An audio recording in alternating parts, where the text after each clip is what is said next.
Welcome. While I was trying to sort out that MixLR, I mistakenly closed the software and we lost that broadcast, but that's fine.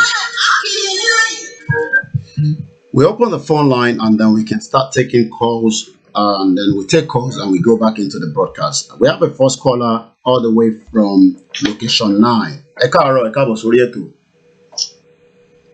Ekaro, sir. Ekabo Surieto now.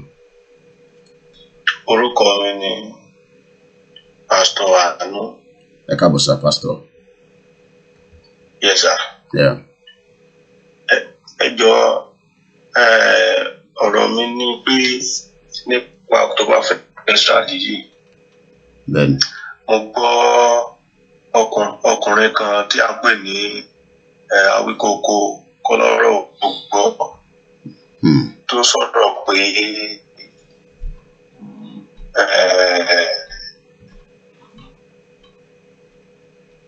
Sunday Igboho pé wọ́n tó fẹ́ ṣe ni pé Bùrọ̀dá wá sí Ìbàdàn ó dẹ̀ lọ bá gómìnà Ọ̀yọ́ state pé gbogbo àwọn tó bá mọ̀ kán lè pè pé kó mọ́ jáde pé then láwọn ni pé kí àwọn sójà kí wọ́n yí ọ̀dọ̀ rẹ̀ ká lọ́jọ́ ẹ̀kọ́ wọn bà jáde.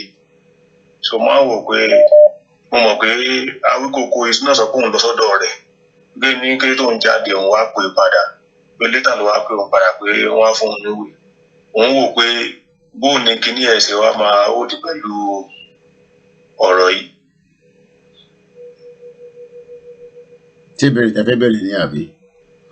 Bẹ́ẹ̀ ni sà. Okay, àmàdáyín lóhùn ẹ máa bẹ́ tó ní ṣó. Lórí MixLR rẹ̀ kíní yàn àgbóǹkò mímí ìdẹ̀rù pé wà lórí afẹ́fẹ́ báyìí. Àti our life ní síbọ̀ MixLR náà ló jẹ́ kí broadcast tá à ń ṣe láǹkan kí n lọ mistakenly close it. A máa fi MixLR sílẹ̀ kí ni focus lórí broadcast láàárọ̀ yìí. So yeah, kò ṣiṣẹ́ láàárọ̀ yìí, that's why. Okay. All right. While I was trying to sort out the MixLR on this the other laptop, I mistakenly closed the broadcast, but that's fine anyway. So we just continue with the broadcast. There was something I was talking about that I want us to go back into, which was the Clinton saga. Remember Hillary Clinton? You all know him. You all know her very well. A lot of you love Obama so much, but what you do not understand is Obama government refused to classify Boko Haram. They refused to. And this is not a Nigerian newspaper that I'm going to be reading from now. Let me change my scene. A very good morning and welcome. Who is fooling who among every one of them? I'm going to go in through that at the moment. So what you've got there, Hillary Clinton, this was an article in I'm going to tell you when this article came out. It's not recent. This was on the 15th of May, 2014. I guess we have another caller. Ekaro, good morning. Hello, good morning, sir.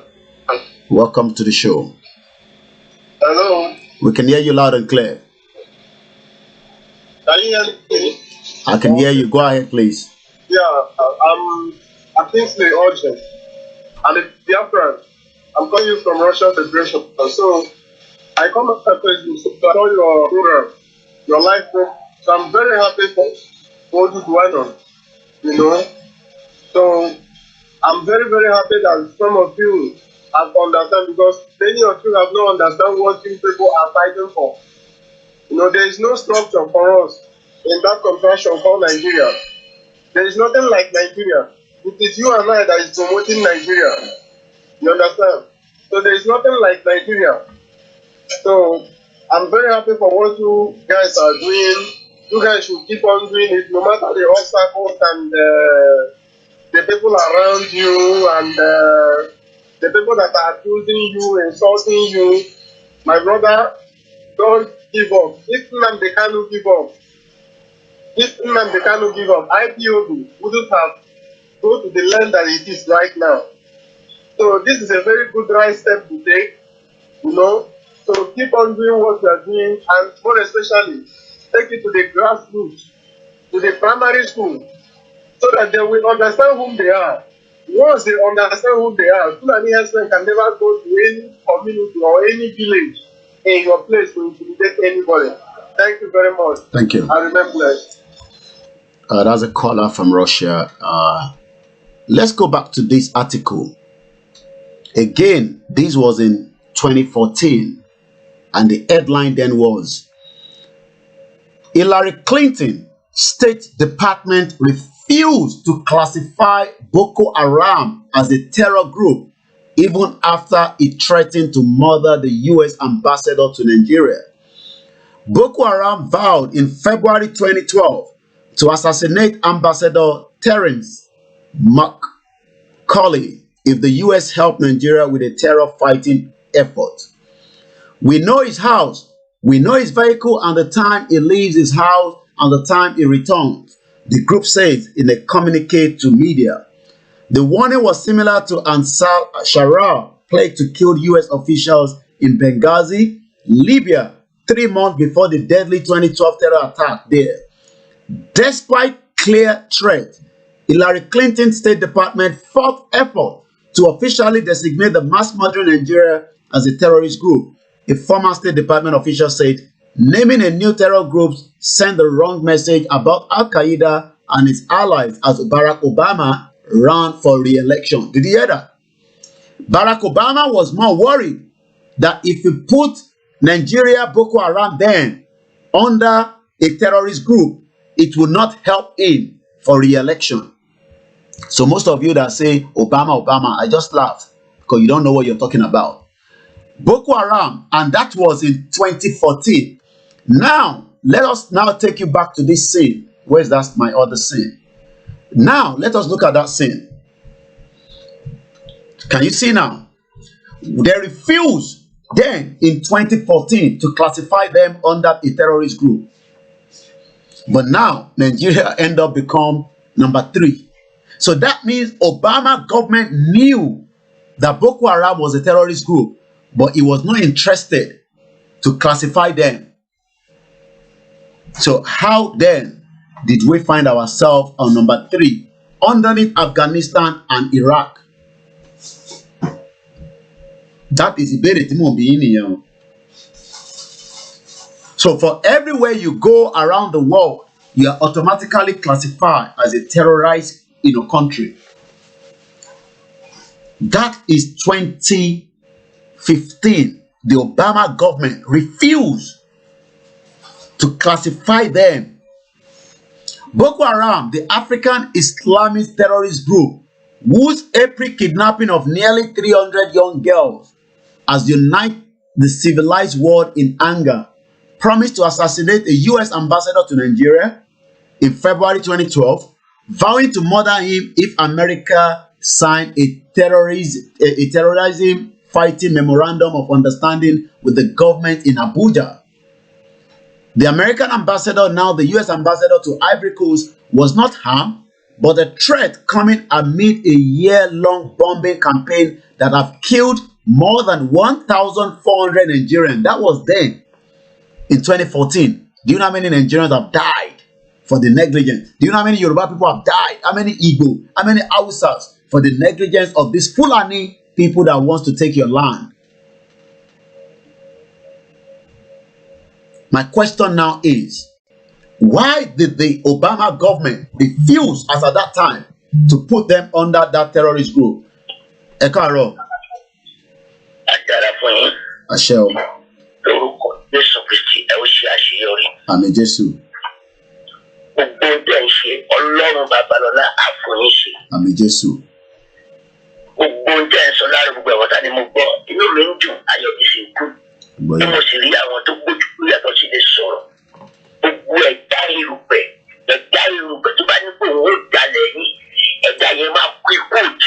Àmín.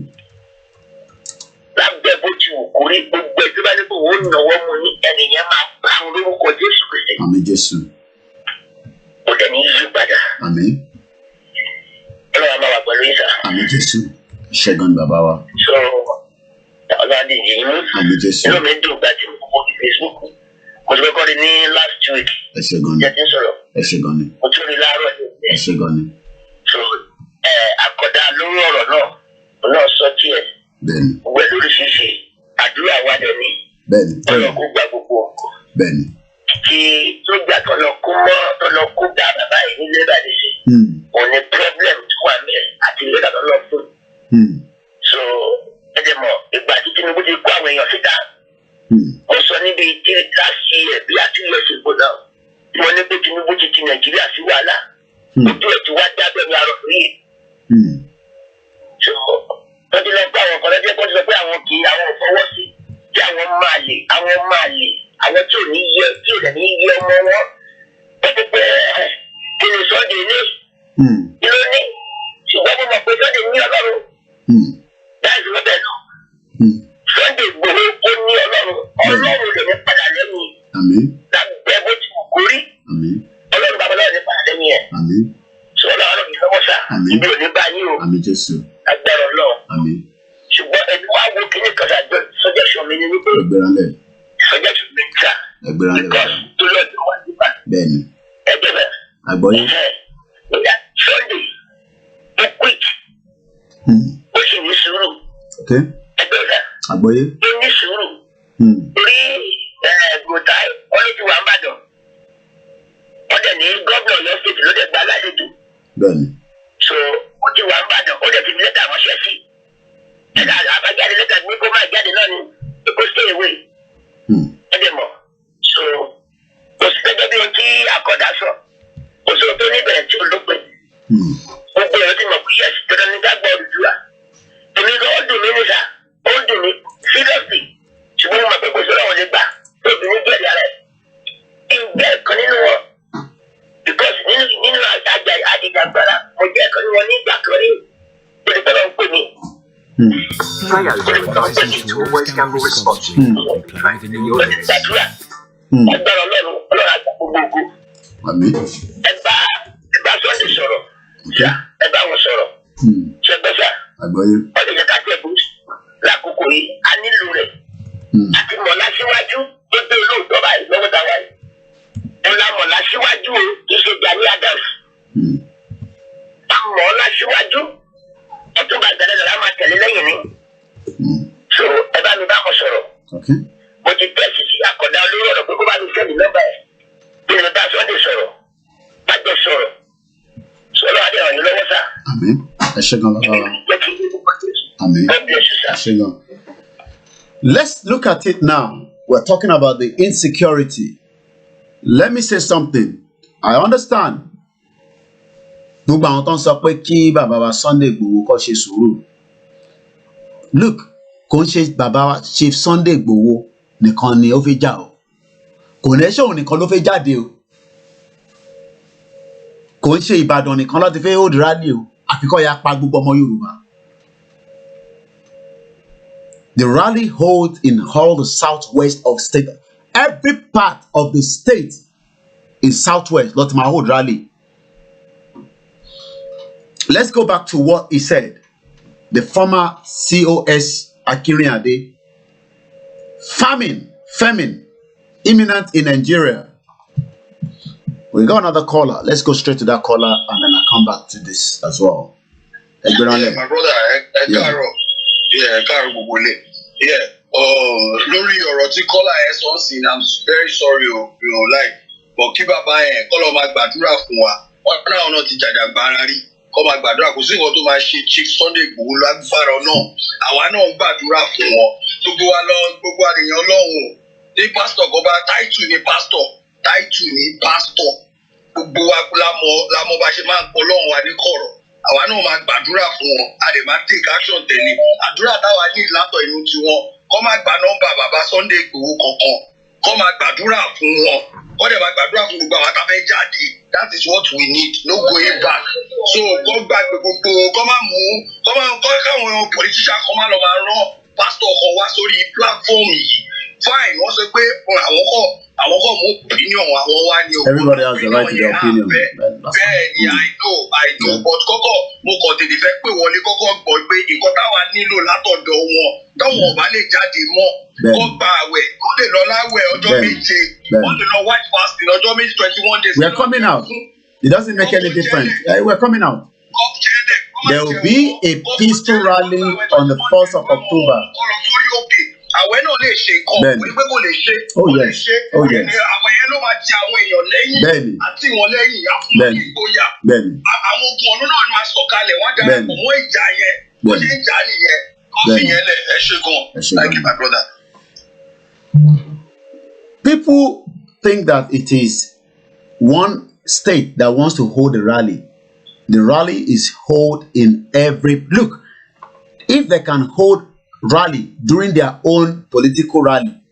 So who is saying that we cannot hold rally? So the governor can give room for a political rally. Now that we are demanding what belongs that we know is the right thing, then I was say, ẹ má jáde o, torí ọba àníwọ̀ lè pa gbogbo wa sẹ́. Gbọ́n wọn tí mo sọ, Nigerian government cannot kill every one of us. Because as they are doing in Nigeria, killing, they be prepared to kill more Nigerians that are Yoruba outside. I'm not talking about those nasty ones, the fake Yoruba people all over the place, thinking that this Yoruba nation is not going to come true. This Oduduwa nation, it will happen. Oduduwa nation is happening. It will come true. Just like Soviet Union break up, we will break that country up.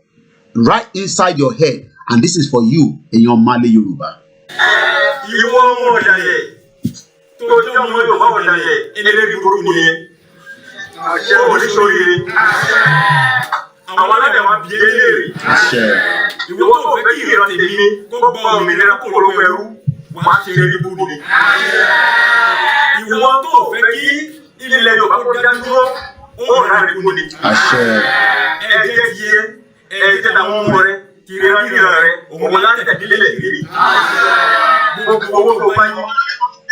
Ẹgbẹ̀ránlẹ̀ ẹ káàárọ̀ mà.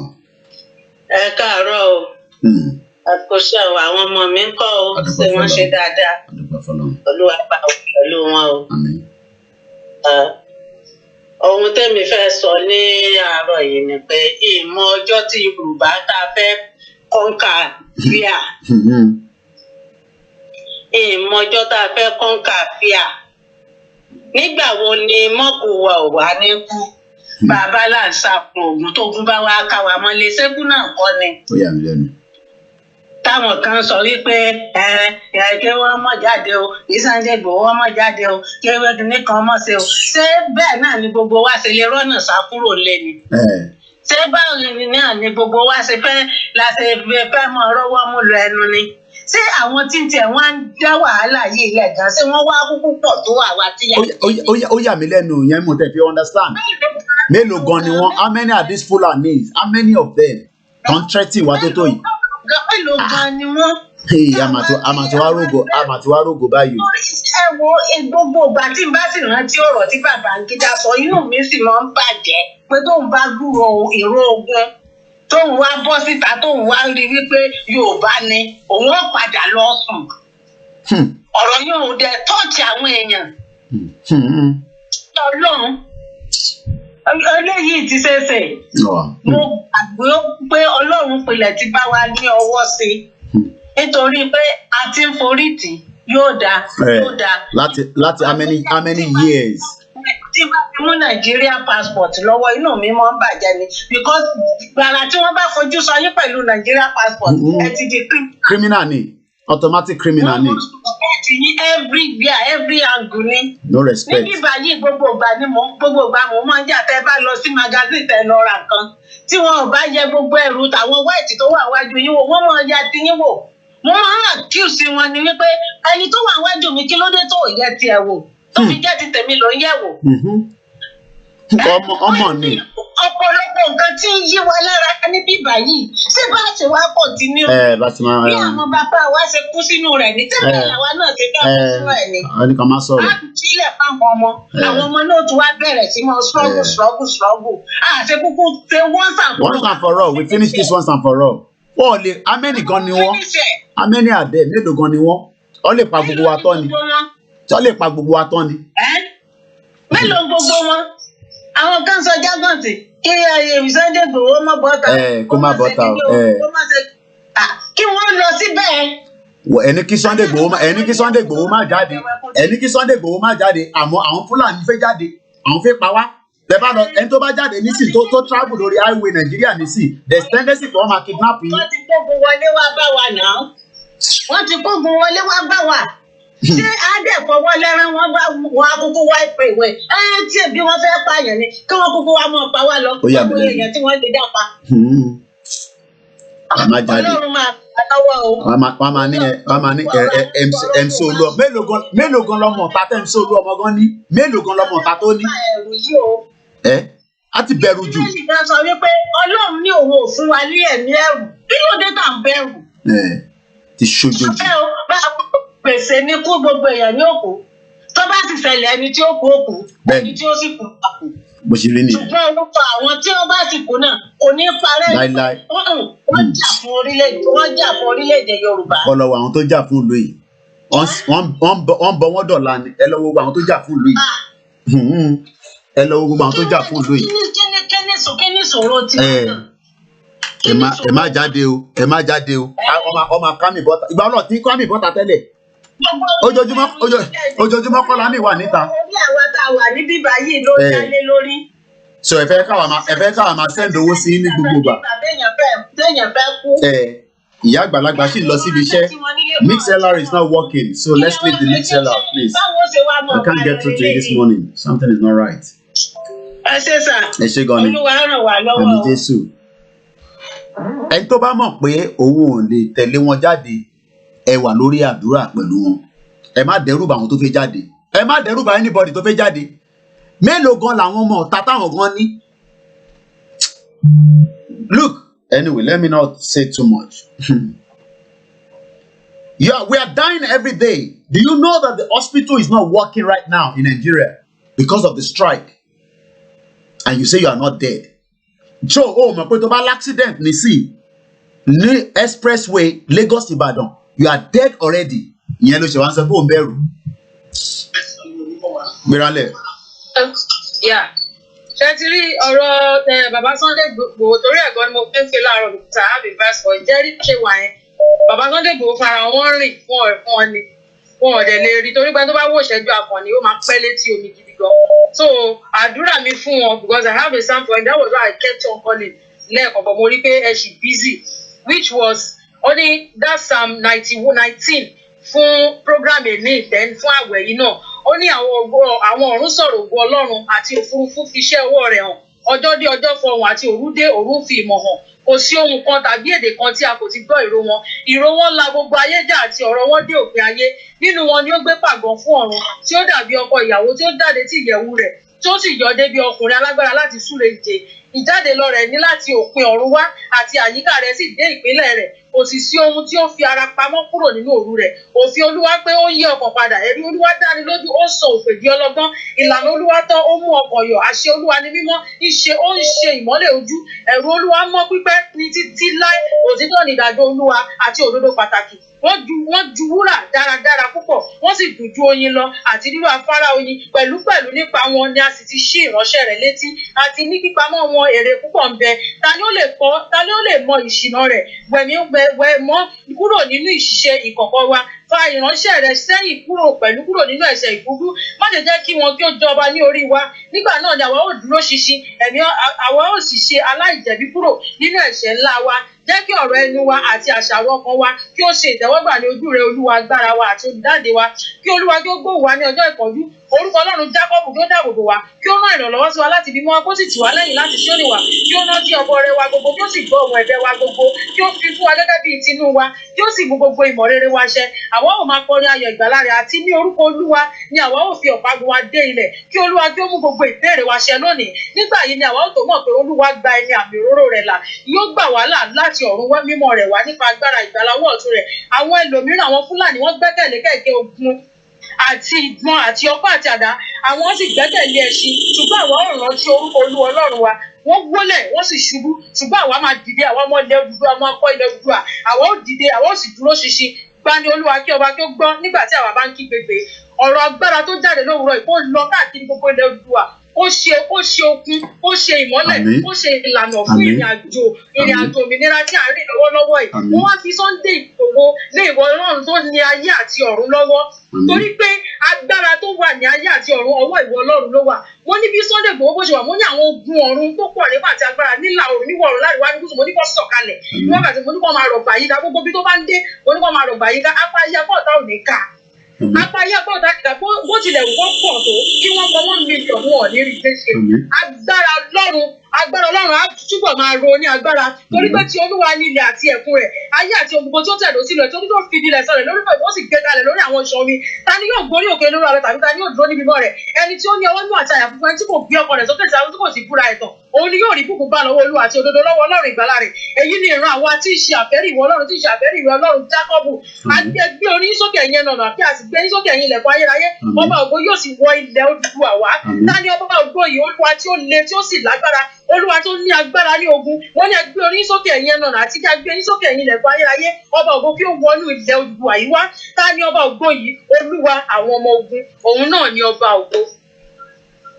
Ní orúkọ Jésù Kristi, ìmọ́lẹ̀ ayọ̀ wa. Kò sí nǹkan kan, torí pé màmá wa tó sọ̀rọ̀ lẹ́kọ̀ọ́, wọ́n ti sọ pé Olúwa sọ wípé òun ò fún wa ní ẹ̀mí ìbẹ̀rù bí kò ṣe ti ìgboyà láti jagun ṣẹ́gun ni.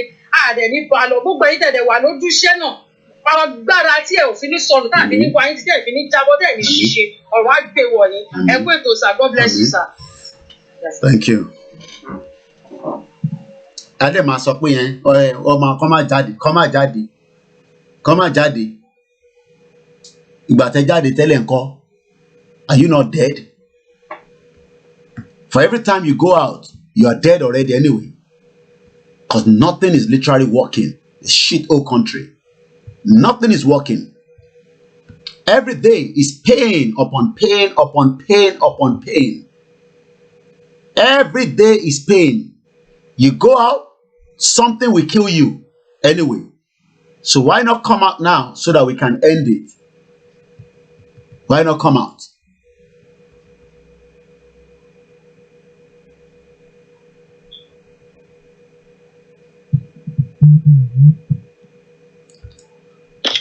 Hello, brother, mi kú ètò. Ọ̀gbẹ́rànlẹ̀, káàbọ̀ sórí ètò. Ẹ jọ̀ọ́, ẹ má fàyè gba anybody láti pè wọlé. Ẹni tó bá jọ máa lè kó jọ máa lè sí àpò rẹ̀, kó má dẹ́rù bà anybody. October 1st, everybody is coming out. Kò sí nǹkan tó lè jẹ, kò dẹ̀ sí nǹkan tó lè dá dúró. Ẹni tó bá mọ̀ wípé ẹ̀rù ń ba òun, kó má wulẹ̀ pè wọlé. Jésù tó bá ti pè wọlé, tẹ́ bá ti gbọ́ ọ̀rọ̀ tó ń sọ, tó bá ti jẹ́ mọ́ ọ̀rọ̀ ìbẹ̀rù ìbòjọ́ ẹ̀rẹ́ wọn dànù. Àtẹ̀wọ̀n àwọn kọ́là yẹn ní orí program yìí tá a bá ti ń sọ̀rọ̀. Anybody tó bá mọ̀ pé ẹ̀rù ba òun, kó má wulẹ̀ pè wọlé. ayé má jẹ́ kó lè jẹ́ wípé wọ́n rán àwọn yẹn náà ni láti wá máa pè everybody máa jáde bàbá wa Sunday Igboho máa jáde àdè máa jáde pẹ̀lú ẹ̀ a máa jáde tẹ̀lé nǹkan tó bá fẹ́ ṣẹlẹ̀ ní kò ṣẹlẹ̀ torí ní ìsìn báyìí olórí burúkú wọn máa ṣàǹfààní àwọn olórí burúkú tí ò ní dá fún táyé wọn ò ní dá tán délé délé tó yẹ pé gbogbo ọ̀rọ̀ wọn ló máa pín nínú gbogbo orí burúkú tó ń ṣe ní ilẹ̀ Yorùbá yìí ní Ṣakí nílẹ̀ kan Ṣakí mo tún gbọ́ yẹn mo tún rí yẹn ní orí kíní ní àárọ̀ wọ́n ti kidnap àwọn 13 ojoojúmọ́ ni. Oh yes, I saw the video as well. My play video, yeah, I saw that video as well. Ojoojúmọ́ ni Fúlàní kidnapping ní ilẹ̀ wa ẹ wá ní wípé ẹni kàdákẹ́ onígbà tó bá.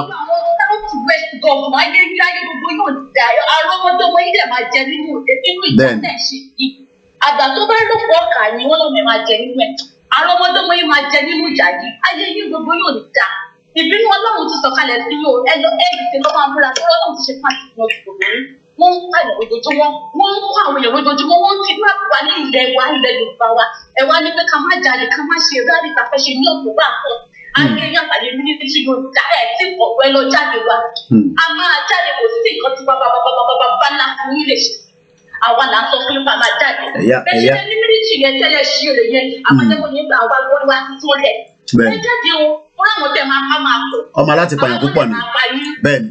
àwa gbọ́dọ̀ máa pa iná ojoojúmọ́ ni wọ́n ti náà pàwọn yẹn irú ẹgbẹ́ wo lẹ ìmùlẹ̀mùlẹ̀ ṣe débi pé ẹ̀ wá níbẹ̀ wọ̀ náà. bloodshed every day. Ọmọ tẹ wà nílẹ̀ Yorùbá olórí burúkú ni gbogbo yín. Èmi ni mo tún bẹ̀ olórí burúkú mi ò fẹ́ sọ̀rọ̀ ṣùgbọ́n ẹtí tì mí débi pé máa gbọ́dọ̀ mi síta mo máa sọ̀rọ̀ ẹ̀yẹ sí máa rí mi. Láìpẹ́ láì jẹ́ máa dúró ọ̀sẹ̀ olórí burúkú ni gbogbo yín. Ẹtí tì mí débi pé mo máa sọ̀rọ̀ ẹ̀yẹ sí máa dán òun ní ẹnu mi máa sọ tí mi hàn máa bọ̀. Olórí burúkú ni yín wọ́n ń pààyàn lójoojúmọ́. Okay. Àwọn èèyàn nílẹ̀ wa nílẹ̀ Yorùbá. They are not interested in that. Èlò gangan. Ẹ wá sọ èlò ní Fúlàní gbé fún yín kí ni Fúlàní promise yín kí ni wọ́n gbé fún yín tẹ wá fẹ́ fi ta gbogbo wa tẹ fẹ́ pa gbogbo wa run. Èlò náà gbé fún yín ẹni olórí burúkú máa ṣàfàyọ ọmọọ̀rọ̀ kí nu rówó rí ẹ̀wẹ̀ wá jàjà rúgbó ẹ̀ wá sọ̀rọ̀ ayé lọ́lá nìbọ̀. Olórí burúkú ni gbogbo yín ìrandọ́mọ yóò ní bọ́ọ̀lù ẹ̀ ìrandọ́mọ yóò máa kọ́ wọn lẹ́rú ìrandọ́mọ yóò máa pa wọ́n. Nǹkan tá a máa ṣe fún yín ilẹ̀ oníjà fún yín gbogbo ẹ̀yin South West governor olórí burúkú ni gbogbo yín ẹ̀yin ọmọ Yorùbá ìjà abára wa tó tọrọ kò sí kankan nínú àwọn gómìnà yín tó nífẹ̀ẹ́ yìí o gbogbo wọn fẹ́ kẹ́ kú ni o ní gómìnà no governor you don't have a governor you're wasting your time you're wasting your time you don't have a governor.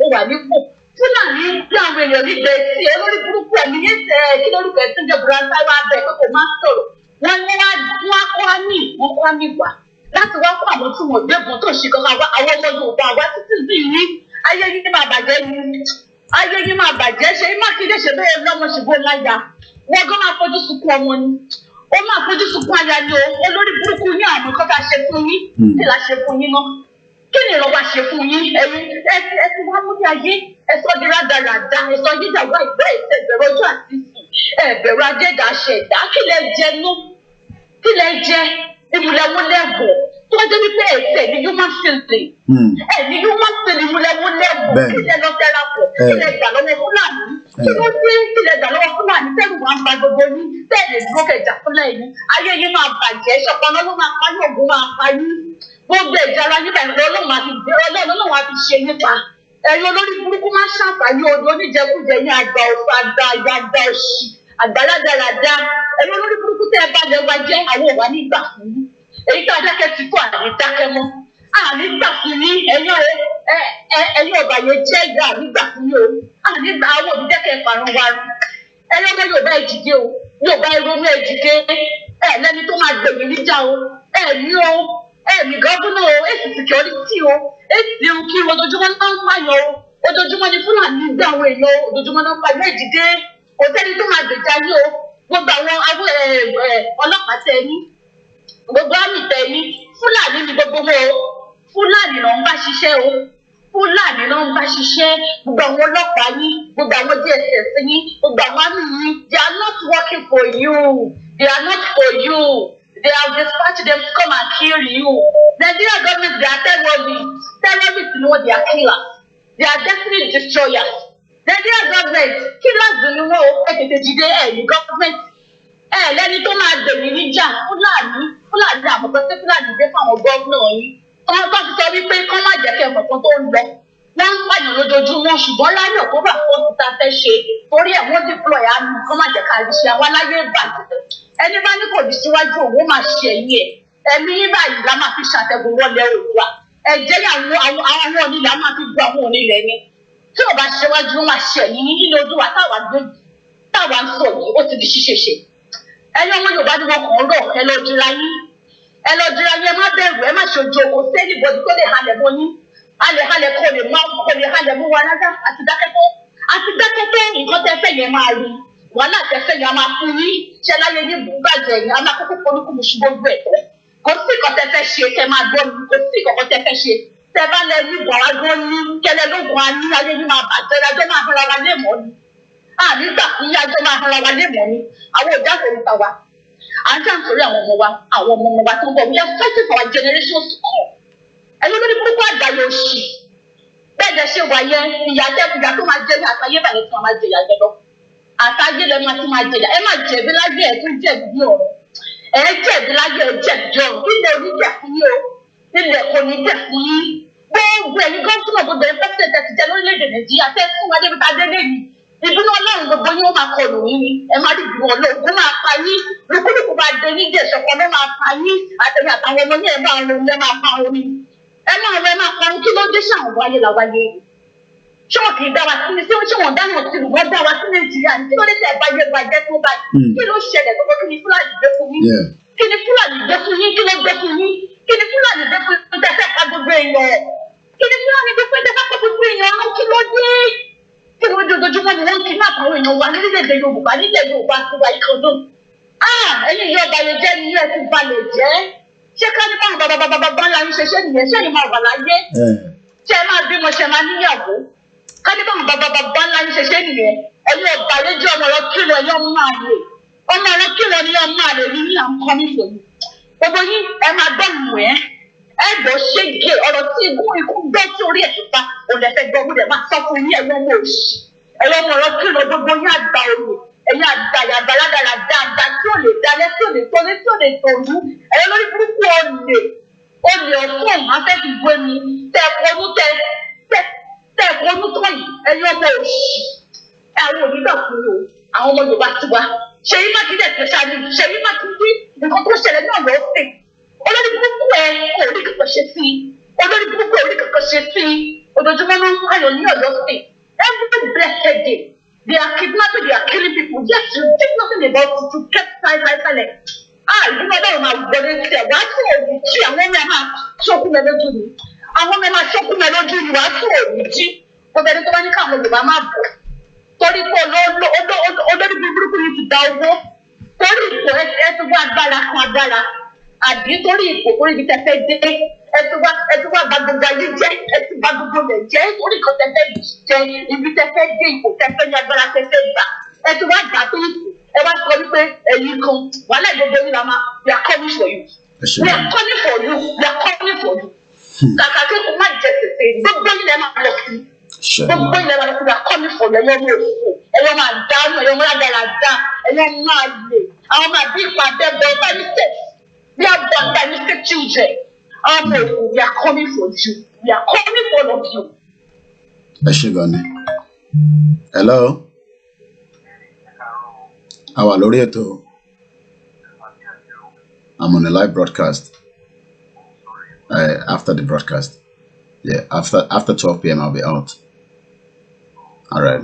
Yeah. All right then. Thanks. Thank you to my sister. Please give me another 20 minutes to do another presentation. I'll take more calls. We're still here till another few more time. Please bear with me. I need to quickly present these before we go into more calls. We will not take calls, so do not call. I will not pick the calls for the time being. Let's go into this headline that I've got here for you. And this was an article that came out on the 29th of May this year. Cancel foreign relationship. Kidnapping in Nigeria, a growing industry. Kidnapping. And this blog was by John Campbell. At least it's not by Koiki Media. When talking to Nigerians about insecurity, especially those that live in Lagos-Ibadan corridor, Abuja and Port Harcourt, and some of the most developed part of the country, the first thing that often rises is the fear of kidnapping, specifically, and crime more generally. For them, kidnapping is far more immediate than the carnage of Boko Haram far away in the northeast, or the carnage in the middle belt over land water use between farmers and herdsmen. Once again, a very good morning to those that have joined us. We're going to talk about some of the comment coming through.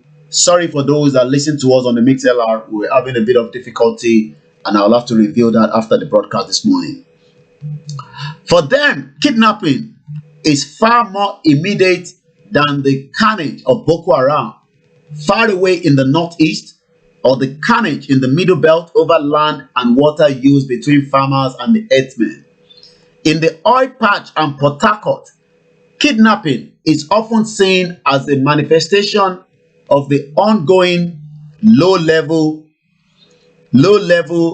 insurrection over how oil revenue is distributed. In the past, kidnapping victims tended to be wealthy and the prominent, and so kidnappers had every interest in keeping their victims alive to extract the maximum ransom possible. In March 2020, for example, 2 Nigerian footballers were kidnapped and released soon after, though it is not clear if a ransom was paid. Further, hours before a World Cup match in 2018, the captain of the Nigerian national football team learned that his father had been kidnapped. Let us now look at some of the statistics. Before I go into some of those statistics, I'm now going to also play this video that came out, I believe, I'm not sure, but maybe this week. But let us watch that video together and we come back into it. Once again, Nigeria at the verge of breakup. We are now on the part 125B. We started one this morning, but the broadcast was not interrupted. I closed the software, so we were not flagged or any such of thing. This video I'm going to play to you now will tell you that if you do not come out on the 1st of October rally, you will be traveling on the road and you will be kidnapped, either by anyone. Look, it might even be a Yoruba man that will kidnap you. It might be an Igbo man that will kidnap you. Or it might end up being a Fulani man that will not only kidnap you, they will also rape you. They don't care whether you're a man or woman. They rape both of them. They don't care whether you're a girl, you're a boy, you're an old woman. They will rape you. And they will also end up killing you even after your family have gone around the whole world raising money for you. But let us watch this video together and we will come back into the conversation. A very good morning to those that are still with us. Ekabo Sorieto, wherever you're watching, it is a pleasure to have you here. You will not disrespect the people on this platform. If you do so, we will not just talk to you rudely. We will also make sure that this will be the last broadcast that you'll be watching from this platform. Yes, it is open platform, but I am using my brand to bring awareness and prepare the Yoruba people for the fight ahead. The fight can be brought forward if the federal government thinks that they have the might of the military.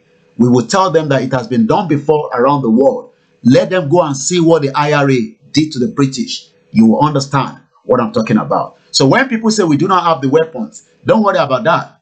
We will do what they call guerrilla fight. Guerrilla fight is much more important. It's more deadly than a combat fighting, that they will see who they are fighting. They will not see who they are fighting, but they will know that something is fighting there. Once again, the rally will hold inside the Southwest. If the governors refuse to give them adequate security on that day, and if they give them a security that will kill men, beat people, we will petition all the governors in Southwest to the ICC, International Criminal Court, and they will drag them Anytime they travel, we will make sure that we put a stop to them as well. They will not be able to leave Nigeria. And if Nigeria select, Interpol will also arrest them. We will tell them that if the law is not working in Nigeria, the law still works outside Nigeria. And if you think you are a governor, the ICC cares about you. Hello, they don't care about whether you are a governor or you are not a governor. We will make sure that you are held responsible for any death on that day, because we are still going for a peaceful rally. Let me play this video and then we continue. And I hope a lot of you are fasting today. Remember, today is the 19th day that we all agree to fast. Again, apology for those that listen to us on the Mix LR. We are having a bit of issue with our broadcast from there this morning.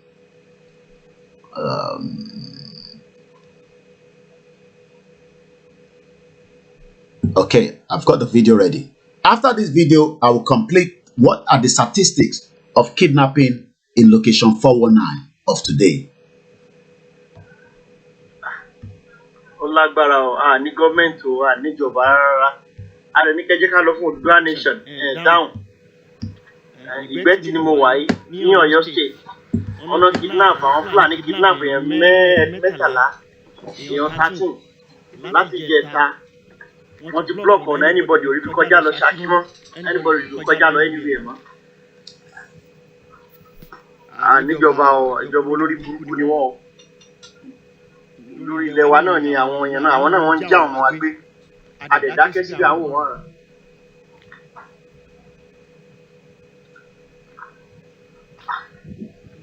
Gbogbo ọ̀nà náà ti block kọ̀ọ̀kan ò lè lọ mọ́.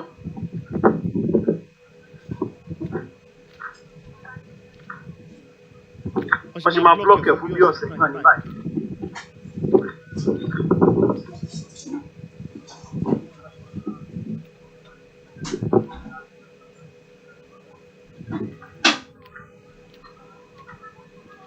Look at the country. Is this a country after 60 years with all the vast amount of resources is explaining to us that the road has been blocked because of the Fulanis? Nobody can go anywhere. For more than a week, they blocked the road. Nobody can go through because of Fulani. And you think you have a government. Shit old country. A 419 country is costing every one of them. You say we are not going to fight. Forget about all that nonsense. Who said we are not going to fight? We will fight to get the freedom out of this nonsense called Nigeria. Let's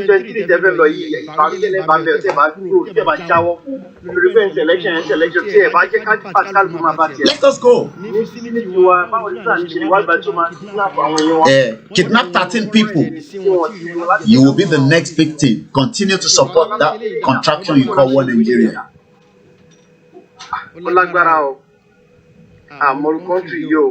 Shit old country. If you don't have anything, go and lead us in prayer. You lead us in prayer. Why some of us continue to raise our voice? Why some are preparing to fight? Don't come and tell us, no, don't come out and do rally. Don't come out and do rally. Keep that to your house. If you cannot come out and do rally, let those that are going out to do the rally once and for all. Look at the country. Is this a country? Is this the way M1 looks like? Is it the way like M25 looks like? Is it the way your highway in Canada, in Chicago, in every part of America looks like? We have been kept as a bondage inside the Yoruba. Yoruba nation is powerful. We can stand on our own. We have the vast amount of resources. We can be on our own. We don't have to be inside Nigeria. We don't have to be inside Nigeria. For decades, look at what the road looks like. Look at the highway. Fulani has blocked. Nobody can go anywhere. No security, no intelligence. And you're saying that we are not in war. We are already inside a war. Look at them. Nobody can go anywhere. For 1 week, Fulani becomes a threat that we cannot go anywhere. So let us shut it down once and for all. If the military let them bring all their power back into the southwest. We will tell them that there's what they call guerrilla fight. Go and see what the British and the IRA, what they did to them. Guerrilla fight is much more bigger than a conventional fight. You think we're going to fight them conventional?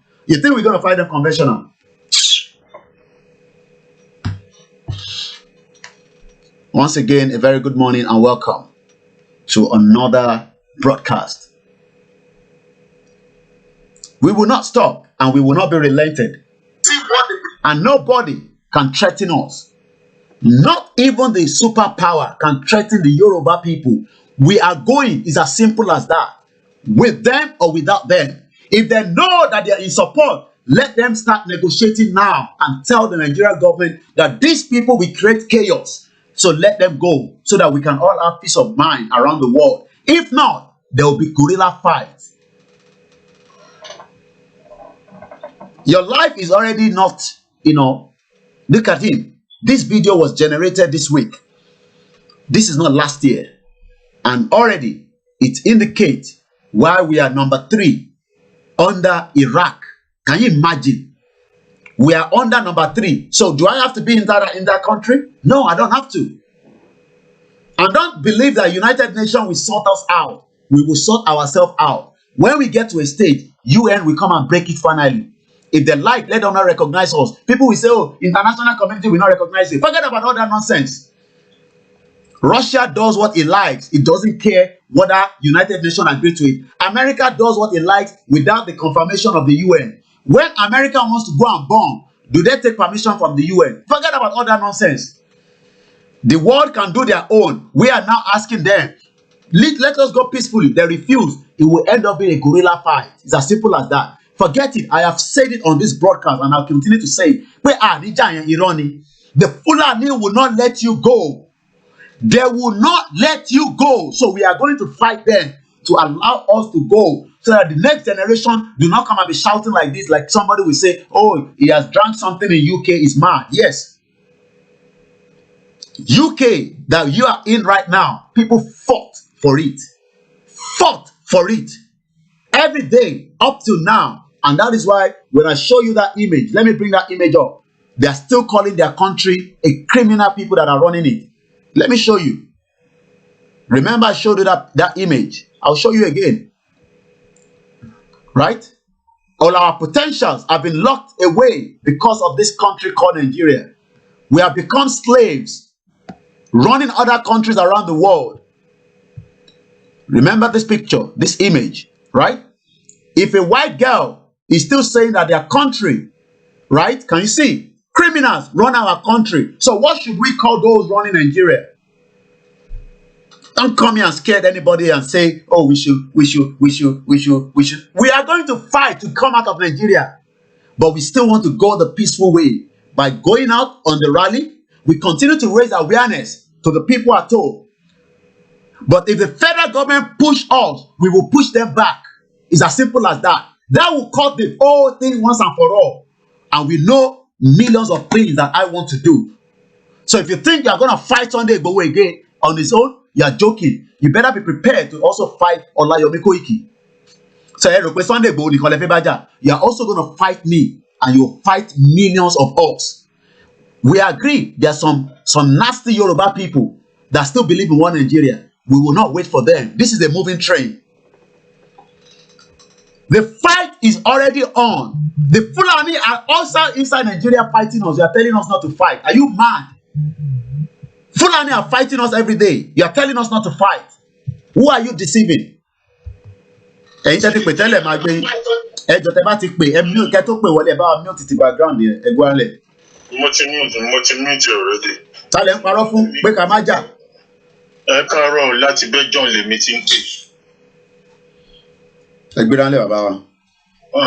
So nǹkan tèmi kàn fẹ́ sọ ni wípé the rate bí àwa Yorùbá gan ṣe ń pariwo àwọn Fúlàní yìí ṣe là ń pariwo bí ẹni pé bóyá ṣe ni wọ́n. Mélòó gan àwọn Fúlàní ṣọ́jú wa lọ ni. Bíbẹ́ tó ń lágbára jù ṣó táwọn Fúlàní gan bá ń gbọ́ bá ṣe ń pariwo gan bí ìgbà tá tó máa fún wọn ní ọkàn balẹ̀ pé àwọn lè overrun wa ni. Àdé ń pariwo à ń pariwo lójoojúmọ́. Because táwọn gbogbo population Fúlàní Nàìjíríà. Mélòó ni wọ́n? Statistics wọn ju 9%. Mélòó ni wọ́n? Nigerian population. Yoruba is about 25% of Nigerian population. So tí Fúlàní bá máa ní òun tẹ̀ fẹ́ ràn òun fẹ́ jagunlẹ̀ Yorùbá, ilẹ̀ mélòó náà fẹ́ gbà nílẹ̀ Yorùbá tá máa ti kọ́ gà wọ́n. So ìdílé báwa èèyàn gan ṣe ń pariwo gan, ó máa fún wọn lágbára gan bẹ́ẹ̀ pé wọ́n ní agbára jù wá lọ ni. Because láti ilẹ̀ wá, kò sí àìmọye ogun tí Fúlàní ti bá ilẹ̀ Yorùbá jà tó yẹ pé wọ́n ṣẹ́gun wa rí, a máa ń ṣẹ́gun wọn ní ayé àtijọ́. Kì í ṣe ní ayé ìsìn tí technology wa wà tó yẹ pé à ń get information lóríṣiríṣi ni ó yẹ ká máa bẹ̀rù bóyá pé Fúlàní lè pa wá àbí wọ́n lè gba ilẹ̀ wa. Àwọn èèyàn wa ní kí wọ́n fọkàn wọn balẹ̀ kán ṣe bí akọ kí wọ́n kojú Fúlàní. Kò sí nǹkan tí Fúlàní lè ṣe fún ilẹ̀ Yorùbá. Gbogbo eléyìí tí wọ́n ṣe yẹn àwọn British gbogbo ló wà lẹ́yìn wọn tó fi ń ṣe gbogbo tó ń ṣe wọ̀nyẹn. Kì í ṣe pé wọ́n ní agbára. Wọ́n mọ̀ọ́mọ̀ kó ara wọn sí gbogbo every security láti ẹ̀dì ẹ̀.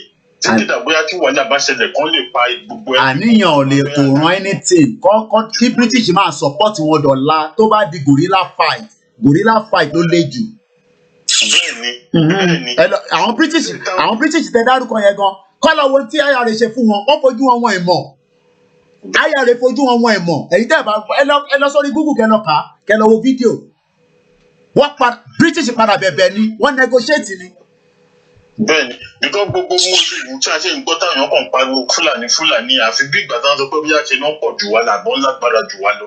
Káwọn èèyàn wáyé pariwo wọn jù. Àwọn pípì yóò ní nǹkan kan lọ́wọ́. British ló ń ṣe wọ́n tán fi ń rò bí àwọn ní agbára. Because tí wàhálà bá dé ilẹ̀, nǹkan British àjì náà pa àwọn ọmọ kankan pa. Tí wàhálà bá délẹ̀, káwọn èèyàn wá dẹ̀ mọ̀ wípé kò sí ìlú tó lọ civil war lẹ́ẹ̀mejì tó tún padà wá di as in one country. So tí bóyá tó jíjọ rally wa yẹn tá a bá ṣe rally yẹn ní Nàìjíríà tó bá àtàkùn bóyá ilé kan ló máa jẹ́ kí. Ó ló máa jẹ́ kó jẹ́ kó yá ni. International recognition tó máa jẹ́ kí gbogbo di owó mọ̀ pé Nigeria is not war. Nigeria want to break. Because gbogbo ilé táyì ṣe ń fi wọn ò tí ì mọ̀. Wọ́n ò tí ì gbọ́. Pé bóyá wọn ò tí ì gbọ́. Bóyá ọjọ́ inú mi. Yes, we are only creating awareness now. But if they want us to go through, the other dimension, we will make it faster for the international community to get it. What we are doing now is what they call awareness, and it is done all over the world. You saw a British girl saying their country is being run by criminals. If this British girl is saying to me that their country is run by criminals, so who is running our own country? Yeah. So inú mi á tiẹ̀ dùn pé contract kan attack wa. Bóyá ilé ìgbọ́n ló máa jẹ́ kí international community mọ̀ pé nǹkan ṣẹlẹ̀ Nàìjíríà pé à ń ṣe nǹkan náà bá fẹ́ break. Because gbogbo ilé tí wọ́n ń ṣe wọ̀nyí just to come out fún àwọn èèyàn ní ìbẹ̀rù bíi pé àwọn lè overrun wa ni. Wọn ò lè overrun Yorùbá land. Tó bá bẹ̀rẹ̀ ìjà ìgbà iná máa mọ̀ wípé Yorùbá gan lákọlá wà pé àwọn ò ń ṣojo. Ìgbà ilẹ̀ máa mọ̀ pé àwọn Yorùbá ní àwọn lágbára tán dákẹ́ tán wò. Orí kan tó ṣẹlẹ̀. You think Yoruba are coward? I have said it on the broadcast. We are not coward. So kí àwọn èèyàn wa kàn fọkàn balẹ̀ kọ́ yé pariwo Fúlàní ti gbalẹ̀ wa kò sí nǹkan. We are fully ready. Fully ready. Ṣé wọn yẹn káwọn kọ̀ open fire open fire náà á ti ẹ̀rí kán bẹ̀rẹ̀ ìjà yẹn náà kán bẹ̀rẹ̀ sí ní pa àwọn èèyàn pé ókè àwọn fi jà pa àwọn fẹ́ gbalẹ̀ yìí káwá wò bóyá ṣe ni Yorùbá káwọ́ rọ̀ wọn ò ní ṣe kankan. So káwọn èèyàn wa kàn fọkàn balẹ̀ ọjọ́ rally yẹn kí wọ́n jáde tán bá attack wa yìí ló máa fún wa ní international recognition pé wàhálà ti ṣẹlẹ̀ Nàìjíríà báwọn èèyàn fẹ́ break. Káwọn èèyàn wa fọkàn balẹ̀ kán ṣe ọkàn akọ kán jáde níjọ́ yẹn because ìyà yìí ti pọ̀ jù Nàìjíríà continue báyìí. Gbogbo àwa tá a wà níta a fẹ́ wálé ìlú àjò tá a wà kì í ṣe pé ìgbádùn náà wà ń bẹ̀ àṣírí ló kọ̀ bò ní bíbá yìí ni. Many of us are lè sọ wíṣẹ́ tá à ń ṣe ní bíbá fún wọn nílé. Kò sẹ́ni tó lè sọ so àṣírí wa kàn bò ní kò sẹ́ni bọ́dì tó ń gbádùn labroad. Ilé làbọ̀ sí mi oko ilé ìlú ibi tó ti bíyàn ibẹ̀ ló ti lè live like a human being tó lè enjoy ara ẹ̀. Táwọn èèyàn wá fọkànbalẹ̀ kán jáde ńjọ́ yẹn. Yẹ jẹ́ kí Fúlàní attack wa ìyẹn gan ni international economy máa kọ́ mi because inú mi á tẹ̀ dùn kí wọ́n ṣe because gbogbo di owó ló máa rí nǹkan tó ń ṣẹlẹ̀ Nàìjíríà. So káwọn èèyàn wá fọkàn ẹ jáde kò sí nǹkan tí Fúlàní lè fi wá ṣe wọ́n máa gbìyànjú níbo tó máa mú fóun díẹ̀ àwọn èèyàn wà tó máa kojú wọn lẹ̀ Yorùbá so nǹkan tí n fẹ́ sọ jù bẹ́ẹ̀ lọ. Ẹ ṣé gan ni. Let me I'll take more calls. I believe I had a caller from Lagos, and I think each time he calls, I always say I'll call him back, and then before the end of the show, we don't do that. I'm calling you back, Chris, so that you can add your voice to the conversation, and I'll return some of the few calls. I will play some video to you now of IRA. Chris, if you're still watching us, you can call back. I will put your call through. Let's go straight to Tijani as well. Make it quickly because I have a video to play. Ẹ̀gbóhùn sọ ohun yẹn ti lọ́lẹ̀ jù fẹ́mi please. Ẹ̀gbóhùn sókè. We are not joking here. Ẹ káàárọ̀. Ẹ ń pèsè iṣẹ́ obìnrin tó ṣẹ̀ jáde nínú bedroom yìí. Mo gbọ́ kinní kan láàárọ̀ yìí ní pé kinní kan ṣẹlẹ̀ ní last week níjọra Badia. Wọ́n ní pé ibi táwọn sápò yẹn ibi tí wọ́n ti ń celebrate birthday ní pé ẹ̀jẹ̀ ni wọ́n fi ń ṣe wine. Ẹni yẹn wá close sí wọn, wá béèrè pé ibo ló ti get ẹ̀jẹ̀ yẹn. Ó wá sọ pé àwọn tí wọ́n ṣiṣẹ́ pẹ̀lú àwọn Boko Haram ni wọ́n supply wọn lẹ́jẹ̀ 50 litres. Wọ́n mú níjọra Badia. Àwọn tí wọ́n tẹ̀ ń pariwo Sunday Igboho pé kinní kan ọmọ ẹ tí wọ́n pe Sunday Igboho wàláì tàláì mo fọlọ́ tí bàbá bá bínú tí wọ́n bá bẹ̀rẹ̀ pé ọmọ bínú ọ̀sán òru mo ní jù bẹ́ẹ̀ lọ anybody tó wà pé òun fọlọ́ di kọ́ọ̀tì ní ẹ ṣe gan ni. Ẹ jẹ́ lọ sọ́dọ̀ Chris. O ti gbéra ńlẹ̀ Chris. Sorry, I missed call so many times on the platform. Gbéra ńlẹ̀. He's responding from Lagos. Yeah, gbéra ńlẹ̀ Chris. Èmi ò ṣe rí nígbà míì there is one platform tí mo wà tí this Odùduwà platform tí mo wà. Ní like 3 to 4 days now, the place has been keeping silence. Just because of pé wọ́n ní káwọn èèyàn má jáde. Má worry nípa àwọn yẹn, just ẹ jẹ́ ká focus. Ẹ tó bá fẹ́ jáde, tó bá jẹ́ ọmọ mọ́mì kò jókòó sínú ilé, ìwọ má jẹ́ kẹ́ni. Who are these Fulani? Àwọn gan ni wọ́n. Mo máa ń sọ jẹ́rìí wípé wọ́n máa ń sọ̀rọ̀ kan wọ́n máa ń wípé Ọlọ́run nìyẹn. Màmá wa Erelu máa pè yẹn jẹ́ kí Chris sọ̀rọ̀ tán. Mo ti rí kọ́ọ̀lì tó fẹ́ wọlé ẹ ṣe sùúrù. Gbéra lẹ̀ Chris. Wípé ẹnìkan pé Ọlọ́run jẹ́ ká kó sí ẹnu ogun. Story ni gbogbo yẹn. Gbogbo yẹn story. Ẹni tó bá máa kú máa kú. Ó yà mí lẹ́nu. Àwọn tó máa kú. Bẹ́ẹ̀ni. Ikú gidi lọ. Àwọn tí wọ́n sọ tó wà nínú yàrá wọn àwọn gangan. Building kankan ni mò ń show níjọra eléyìí this was last week ìjọra Badia àtẹni yẹn sọ fún kan lọ type ìsórí Google ṣèbó building 77 people from a weak building ìjọra ṣé èkó kọ́ ni are you not dead already? So stop scaring people that you are going to die. You are already dying every day inside Nigeria. Every day you are dying. We are dead. Not in a place whereby you cannot get just the ordinary water. It's not dead already.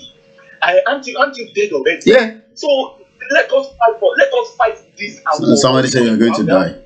Let us die in the right way. Yeah. Die in a way that we are fighting for the truth. We are fighting for our unborn generation freedom.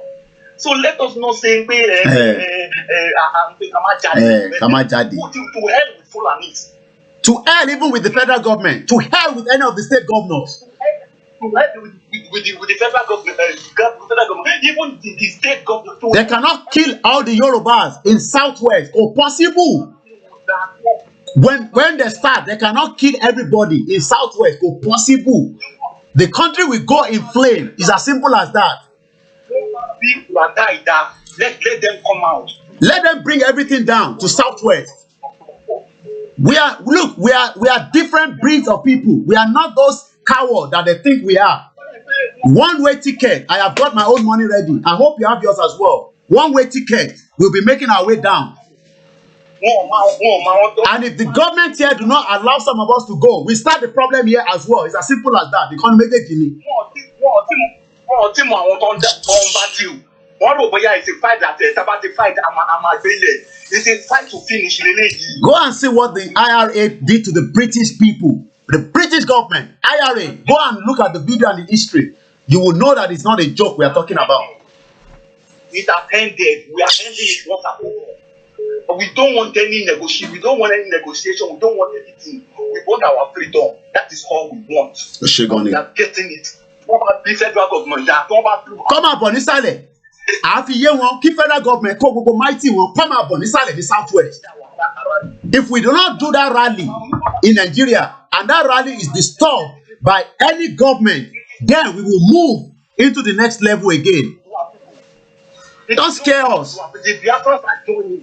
So we turn the place. We are going to finish this job once and for all, so that my next generation will not have to go through what we are going through now. Yeah. 60 years of mystery. We don't have to go through what I went through just to survive. No, it will never happen like that again. Shit, whole country. Let my own generation be free once and for all. What is this? Shegoni Chris.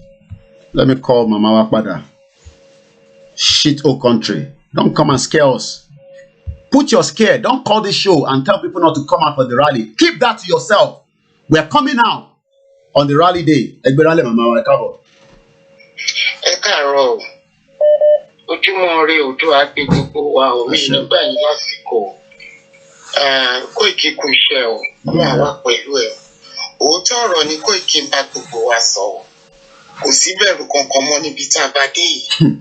Gbogbo àwa tá a bá ti ń gbọ́ bó ṣe ń lọ. Ẹ̀rí Southern Kaduna tí àwọn náà jáde tí wọ́n bẹ̀rẹ̀ sí protest. Tó ń sọ wípé àwọn fẹ́ jáde kúrò ní abẹ́ẹ̀dà Kaduna going south. Kúrò ní Kaduna state, even kúrò ní gbogbo Nàìjíríà. Ṣé ròbèrè là ń ṣe látijọ́ ta ti ń sọ? Táwọn èèyàn rò pé bóyá à ń ṣeré ni. Ọ̀rọ̀ tó wà lẹ́yìn tó bá lè dogun kó dogun ló bá dé. Tó bá dẹ̀ dìjà kó dìjà. Eye for eye ni. Àná fẹ́ ṣe peaceful. Fẹ́ ká ṣe peaceful. Kí la fẹ́ ká ṣe gangan? Kí ló dé? Eye for eye orí ẹ̀ la wà lọ́wọ́lọ́wọ́ ẹ̀. Mo rọ gbogbo ẹ̀yin èèyàn wa. Ẹ wo ìbẹ̀rù tẹ́ ń bẹ̀rù ó ti pọ̀ jù. Téèyàn bá kú kó fòdòdó kó máa lọ ó sàn ju pé kó wà láyé ìyà. Ayé ìyà ni pé kẹ́rù máa bà èèyàn. Nítorí pé ẹ̀rù fúnra rẹ̀ nǹkan burúkú ni. Nígbà tá a bá ń bẹ̀rù orí títí ṣé a máa fi fìlà dé dodo ni? Ó ti ṣẹlẹ̀. Àwọn tó rò bí jókì ni. Ẹ ti rí i pé nàláì ó ti di òótọ́ mọ́ yín lọ́wọ́. We are coming out. Kò sí anybody lè ṣe sí. Kí ló dé? Nǹkan tá à ń sọ fún yín Kóìkì jọ torí Ọlọ́run ni mo fi pè é. Ẹgbẹ̀rún màmá. Ṣùgbọ́n mo ń sọ kì í ṣe gbogbo information ló máa gbé jáde. Ó yé mi. I am telling you. I understand. Irú nǹkan tá a lè fi jà yẹn ó nídìí àti ṣàlàyé ẹ̀. Ògbóǹwé tí Yorùbá ń pa ni. Wọ́n ní ohun tí àgbà fi ń jẹ̀kọ́. Abẹ́wé ló wà bẹ́ẹ̀ ni. Wọ́n ní tábà ti fi wọn ọmọdé kan tábà ti fi wọn àní sọ fún wọn bó ṣe ń lò. Bẹ́ẹ̀ni. Jọ mo fi Ọlọ́run ọba bí mo dé kúlẹ̀ fún ẹlẹ́dẹ̀ẹ́. Gbogbo nǹkan tó bá rí kọ́ ló máa sọ o. Gbogbo nǹkan tá a ní lágbára kọ́ ló máa sọ. Òjijì ọba jáde síta. Ó sọ fún gbogbo àgbáyé. Ó ní October 1 tí a bá jáde àwọn tẹ̀lé wa. Òjijì ọba nìyẹn. Ká tó wá sọ fáwa èmi lásán. Nítorí náà. Ẹ ṣé gan ni màmá wa. Mo fi Ọlọ́run ọba bẹ̀ẹ́. Kì í ṣe gbogbo agbára tá a ní. La fẹ́ máa sọ. Ó làwọn àgbà ṣe sọ wípé adákẹ́jà àdúgbò ìjà níwà. Kò dé ṣe gbogbo wo má jẹ́ kí n tọ̀ yẹn. Gbogbo àwọn tó ń wò wá tí wọ́n ń gbọ́ wa lójoojúmọ́. Wo àmọ́nú wọn o. Bẹ́ẹ̀ni. Èèrà yóò wà létí àwo. Bẹ́ẹ̀ni. Ó pọ̀ létí àwo. Bẹ́ẹ̀ni màmá. So mo fi Ọlọ́run ọba bẹ̀ẹ́. Wọn náà ti dàgbà o kì í ṣọmọdé o. Ọjọ́ orí kọ́ là gbà. Béèyàn dàgbà bí mi tún ṣe láyé òun kó lọ́pọlọ lórí. Àgbọ̀yé màmá. Ó ti dàgbà àgbàlagbà nìyẹn nínú ọmọdé nìyẹn lójú ayé ṣùgbọ́n àgbàlagbà nìyẹn. Mo ṣẹ̀ṣẹ̀ bá Sunday Igboho sọ̀rọ̀ tán sí mi. Mo fi Ọlọ́run ọba bẹ̀ẹ́. Ẹ jẹ́ ká fi rírí ṣaláìrí. Kò lè ṣe gbogbo ọ̀rọ̀ tí wọ́n bá rí gbogbo tó bá rí kọ́lẹ̀ inú máa sọ. Bẹ́ẹ̀ni, ẹ parọ́. Nítorí ìwà ń pílánì tiwa. Oh yes. Àníìdí àti sọ. Àníìdí àti pariwo síta bẹ́ẹ̀ni. Ìyá tó jáde tán ni wọ́n fẹ́ jẹ̀wẹ̀ níbì kan àfẹ́ gbọ́ yẹn. Kọ́tà ìfẹ́gbò yẹn ti fi hàn sílẹ̀. Mo fẹ́ ta fẹ́ gbọ́ nípa yẹn. Bẹ́ẹ̀ni. Àfẹ́ lọ wọ́rọ́wọ́. We are going peacefully. That's what we want. Tí o wà substantial. Àfẹ́ máa à ń lọ peacefully. Àmọ́ tọ́ba náà wọ́n gba peacefully. Orúkọ tó fẹ́ sọ àwọn ọmọ ẹ̀. Bàbá Kóìkì ni mò ń pè é. Ọmọ ló jẹ́ sí mi. Àbúrò ló jẹ́ sí mi. Ṣùgbọ́n bàbá mi tún nìyẹn. Máa fọ̀rọ̀ síkùn o. Àgbọ̀yé màmá. Mo dẹ̀ fẹ́ kó máa fọ̀rọ̀ síkùn nítorí oríṣiríṣi àṣírí ló ń bọ́ sí wa lọ́wọ́ tó ń bọ́ sí ẹ lọ́wọ́. O lè máa fẹ́ síta o. Torí ẹrù a máa bà àwọn àgbàlagbà láti deal with us. Ó yé mi. Nítorí gbogbo àwọn tó ń wò wá yẹn, àgbẹ̀ ìbẹ́bọjẹ́ ló pọ̀ jù láàrin wa ń bẹ̀. Gbogbo wa yẹn, àmọ́nú ara wa, ò mọ́nú èmi kan tí mò ń sọ̀rọ̀. Ó yọ̀dàlẹ̀ ni mí, you don't even know. ká tó wá sọ ẹni tó tiẹ̀ wá mọ̀ tó kàn wá sórí platform. Fún wọn ní awareness tó bá yẹ ká gbọ́ fi fún wa. Ṣùgbọ́n àwọn plan wa ẹ jẹ́ ká fi síkùn. Wọ́n ní ẹ̀kúlé lọ́tà wà ilé la ṣe ní pé o. Ẹ̀rí nípa màmá. Ájú ẹ ṣe o. Àmín. Ájú ẹ ṣe, a máa jú ẹ ṣe. In Jesus' name. Á dẹ̀ jú ẹ ṣe, alálẹ̀ ti wà pẹ̀lú ẹ̀. Ó wà pẹ̀lú gbogbo wa tá a fi ọkàn kan ṣe. Tá a ṣe nítorí nǹkan míì tá a dẹ̀ dalẹ̀ alálẹ̀. Ó wà pẹ̀lú wa o. Inshallah. Mo fẹ́ kó ro ọ̀rọ̀ tí mo sọ tó bá ti ṣètò tán. Ẹ ṣé gan ni. Kì í ṣe pé mò ń kàn máa ń jẹ mo gbẹ níyànjú gẹ́gẹ́ bí bàbá mi ni o. Ẹ ṣé gan ni. Mo kí gbogbo ọmọ Yorùbá ẹ jẹ́ ká máa ṣe nǹkan tá à ń ṣe. Ẹni tó bá láàánú lọ òun la máa tẹ̀rí. Ẹ̀jẹ̀ wọn la máa fi ṣètùtù mọ́ tẹnu mọ́. Àtẹ̀gbẹ̀ǹbẹ̀bọ jẹ́ àtìkà. Ìbáà ṣe ìtókọjá Fúlàní. A kàn ń sọ Fúlàní. Ta ló mọ àwọn tó tún wà lábẹ́ wọn tó ń ṣe? A ní Nàìjíríà ti bàjẹ́. A ní kò sí ohun tó ń jẹ́ Nàìjíríà. A ní àṣetán. Mo láwọn ignorant tí wọ́n sọ pé nǹkan àwọn kan búwa bá jáde lọ ṣe rálì. Àwọn ignorant torí wọ́n ti gbálẹ̀ tán fún rírìn tán kẹsẹ̀ sókè. Ojú wọn ló máa ṣe. A lè ti débi tá à ń lọ tán. Ájú ẹ ṣe ọ̀ brọ́dà mi lẹ́gbẹ̀ẹ́ lásìkò. Ẹ ṣé gan ni màmá. Màá pè yín, no problem. Ẹ ṣé gan ni màmá. Let's go to another caller. Wá kí màmá wa tó pè tán, màmá wa dáadáa, màmá wa Erelu Àbíkẹ́ tí mo fi tọ̀wọ̀tọ̀wọ̀ dárúkọ. Mo kí gbogbo yín màmá tẹ́ wà lórí ètò. Ẹ ṣe sùúrù ẹ̀ tó wà lórí fọ́nrán. A máa gba yín sórí program mi sí. Mo kí ọkùnrin, mo kí obìnrin. Ẹ wo fọ́nrán tẹ̀ ń wò. I'm going to be changing the screen. I just want you to have the feel. I want you to get bored. I want you to get angry. This one says, at least 37 Christians killed in Kaduna State alone in August. They keep killing. Nigeria at the verge of breakup. Ẹgbẹ́ránlẹ̀ tó ń pè wá, orúkọ yín bọ́lẹ̀ tí ń pè. Hello, Yẹmí ló ń sọ̀rọ̀ láti Nàìjíríà. Ẹgbẹ́ránlẹ̀ bàbá wa Yẹmí. Àníkà dá sórí ètò ni. Ẹ ti wà lórí fọ́nrán. Ẹgbẹ́ránlẹ̀ sàn. Ẹgbẹ́ ilé. Ilé là ń lọ. Àgbẹ̀ kan ò rókórókó. Àgbẹ̀ ilé. It's quite disheartening to see what the Yoruba race is turning into in the hands of the Fulanis. Ẹ bá mi tún òyìnbó yẹn sọ bàbá wa. Ẹ sọ òyìnbó kan nísìnyí. See what the Yoruba race is going through in the hands of the minority called Fulanis. Our heritage has been, destroyed by these people. Tebadeko, Eri Eko, Bushida. They've infiltrated us. The insecurity in the land is becoming overwhelmingly frightening. There's somewhere no, we just want to go peacefully. Identity. Let's go. No, we are not interested. We don't even like to fight. We don't want to fight. So it's becoming, I don't know, it's so sad. Now this the Western culture Yoruba pẹ̀lú àṣà àti ìmọ̀ tí wọ́n tó fi jọ tó mọ̀ wá sí gbogbo ẹ̀ ló ti ń fi wálẹ̀. Sorry, my Yoruba is not that. No. Sorry, Ke. And for the saboteurs among us, ẹ bá wa sọ fún wọn pé kò lè yé wọn. Ó lè yé wọn. Ó lè yé wọn o. Thank you very much. Thank you. Mo like ọ̀rọ̀ yẹn kò ju 2 minutes lọ, but ọ̀rọ̀ pọ̀ ń bẹ. Ẹ ṣé gan ni bàbá wa. Thank you very much. Sorry about that. The speaker went off. I'm just going to show us. I greet all the pastors and the imams. I receive a lot. Look, when people call the show and they say the pastors are not talking, they are talking. Because they call me all the time, the prophet. I might not have received calls from the big ones, but I am receiving calls from those that believe that the Yoruba race will not go into extinction. We have another caller. About our mute the background, if not, I'm gonna disconnect. Hello. Ẹgbẹ́ránlẹ̀. Ẹ káàárọ̀ kojúmọ́ o. Ẹ káàbọ̀ sórí ètò náà sà. Orúkọ tèmi ni Olúwagbèjàmí. Olúwagbèjàmí, Olúwadẹ̀mágbèjà gbogbo wa, Ẹgbẹ́ránlẹ̀ bàbá wa. Àṣẹdùmarè. Mo ní oríkọ tí mo kọ́ fẹ́ kọ náà kí n tó sọ̀rọ̀. Ẹ bá wa kọ́. Iléyá ọmọ Olúwa Iléyá. bí a kò bá mọ bìtà mi lọ ṣèbó yẹ ká padà sílé. Ẹ jẹ́ ká jáwọ́ lápọ̀n tí kò yọ ká tètè gbómi làkàná. Bàbá mi ṣe rí yẹ́rẹ́ ọ̀rọ̀ tó ń ṣẹlẹ̀ yìí inú mi ti ẹ̀dùn náà kọ́kọ́ fẹ́ because mo máa ń wo àwọn protest yìí yẹn mo dẹ̀ máa ń mo fẹ́ join group yín because bí mo ṣe kópa nínú ẹ̀ mo máa ń fi pé mo wà pé mo miss out. Òye ni mo ti nígbà kan ẹ jọ ẹ add number mi sí àwọn sí group yín.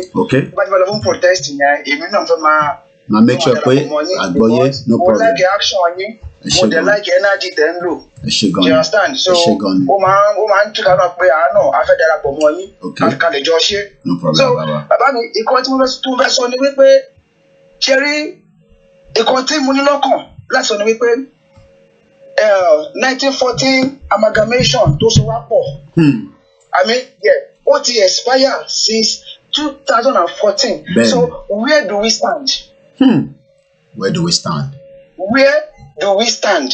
There is no official law or document that calls us one country anymore.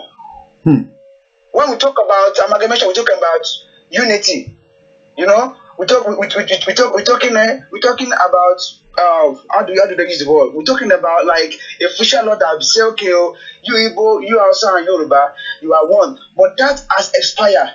Èmi náà wípé kẹrẹ àwọn lọ́ọ̀yà táwa ní ilẹ̀ Yorùbá. Mo sọ pé wọ́n dìde àwọn tí Brafa náà kàn bá wọn ṣe meeting kàn fà document sí British. British need to call all our leaders, both Yoruba, Igbo, and Hausa. On the round table. They need to go back on the round table. And we need to know every details of that round table conversation. No more secrecy. Exactly. So that they don't sign another one and then after 100 years, another generation is fighting again like we are doing now. Yes, so we need to know, like, they call us on the table, I'm going to be there, house calls. Your agreement to be together, all the law that come together has expired since 2014. So do you want to renew your relationship or you want to break up? They will have Yoruba leaders, Yoruba lawyer. What did you want? What did your people want? Because our Yoruba leaders and our Yoruba lawyer, they will be supporting us. They are representing all of our Yorubas, all Uduas. And same as Igbo as well. They are representing Brafa. And same as Hausa. So they need to hear from our leader and our lawyer. What do we want? What do we want? Same as Igbo and Hausa. What do you want? Do you want to reunite or you want to break up? And everybody will decide. Yes, and everybody will decide. I believe the Brafa want to go, and I believe the Yoruba want to go. So 2 out of 3. So the one have no say. So I think this is what our lawyer needs to work towards. And all Yoruba leaders need to work towards. Okay. So you know me too. All I got from Asheri, our Yoruba, about go and follow social media. It's like a room bà wọ́n àwọn kọ̀ọ̀kan ẹ̀rù bà wọ́n. Oye àwọn orúkọ dà wá ń sin Sunday Igboho ẹ̀gbọ́n yẹn mo nífẹ̀ẹ́ ẹ̀gbọ́n yẹn gan pẹ̀lú ọgbà akitiyan tó ń ṣe.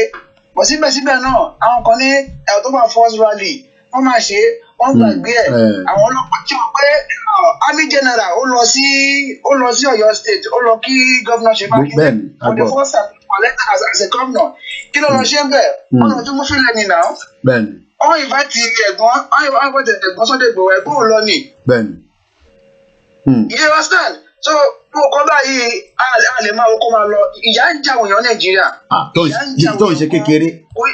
Kò ń ṣe kékeré ìyà. Ẹ wo in the last 3-6 months ẹ wo bí àwọn Fúlàní ṣe ń wọlé.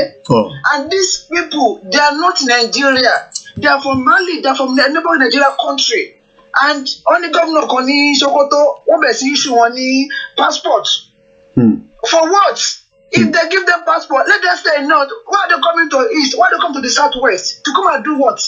And then Cherry, àwọn Yorùbá tó ní ẹ bá wa ṣe kíákíá. Àwọn Yorùbá tó fi lé èdè Fáúsá àbí wo olówó Yorùbá tó ń gbé Yorùbá tó fi lé èdè Fáúsá tó bá wọ̀ lórí torí kọ́ máa gbọ́ ìkìlọ̀ rẹ̀ àbí wọ́n tó nílé sí ìgboro tó wá gbé ìta wá dùta tó ń sọ di kétéré tó ń sọ di ìṣàwọ̀ Haúsá tó bá ṣẹlẹ̀ èyí náà kọ́kọ́ pa.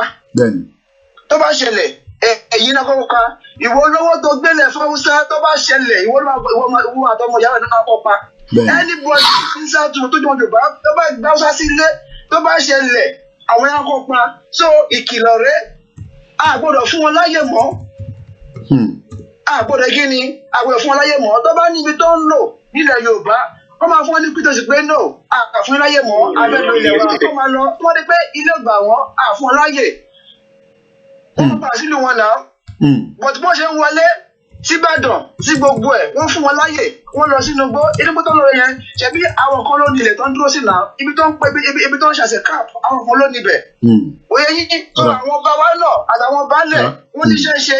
Shegoni, that's about quite enough time. Once again, a very good morning. I will put the call on a hold again so that we can go into the broadcast. So I know those that have called, I will call you back. For those that have called already, let's quickly take one of the caller first, and then we go into more calls as well. Quite a number of few calls we've missed. We'll see if we can quickly. Oh yeah, Egberanle Kiakia, so that we can continue with the show. Egberanle, yeah. Àwọn nǹkan tí mo fẹ́ sọ ni pé àwọn ọmọ àlè Yorùbá tó wà lábroad tó ń support Odùduwà yìí nísìn bó ṣe ń lọ yìí tí Amẹ́ríkà ti ń fi àparí iṣu wọn àlejò wa tó bá sanction wa tó ń sì tó ń deport everybody ojú wa wá yọ wọ́n yẹn máa ṣẹ̀ṣẹ̀ bẹ̀rẹ̀ wọ́n tó ń fẹ́ jà yẹn nísìn ó máa ṣẹ̀ṣẹ̀ bẹ̀rẹ̀ à ń pariwo fún wọn pé ká bẹ̀rẹ̀ sí ní support Odùduwà ń sìn a fẹ́ ṣe peaceful rally lápè àná fẹ́ jáwọ́ ẹ support wa ká ṣe peaceful rally wa oníkálukú lọ lọ́tọ̀ọ̀tọ̀ wọ́n sọ pé àwọn fẹ́ lọ ṣe restructuring àwọn kan pariwo Tinubu àwọn bàbá yìí tó bá tètè support ń sìn táwọn Fúlàní bá àtàkì wa wàhálà máa ṣẹlẹ̀ o wọ́n tí mo ní kí n sọ nìyẹn. ẹ ṣe gan ni mo like ṣẹgbọn kan tó sọ. Now you can see please let us just go into more of the show. Once again, I do appreciate every one of you that have joined us so far. You will look at the video I am playing on your right hand side. I'm trying to see if I can turn the video, where we can see it properly. To go in a different, but again, you can see it anyway. These are people that are ready to fight and kill. And when you say you do not want to come out for a rally, I hope you remember that these people do not care whether you come out for a rally or not. They are real fighters. I hope you can see them. This is in Nigeria. This is not in Togo. It's not in Niger. This image that you are watching right now, these are fighters trooping into Nigeria to kill you and take your land. You can see them. They are not joking. You want me to release the audio? I'll release the audio. And let us get the audio as well. Are these one bikers as well? Are these one Okada rider?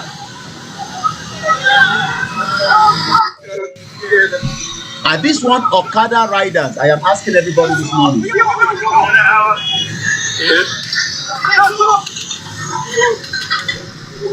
Are these ones Okada riders?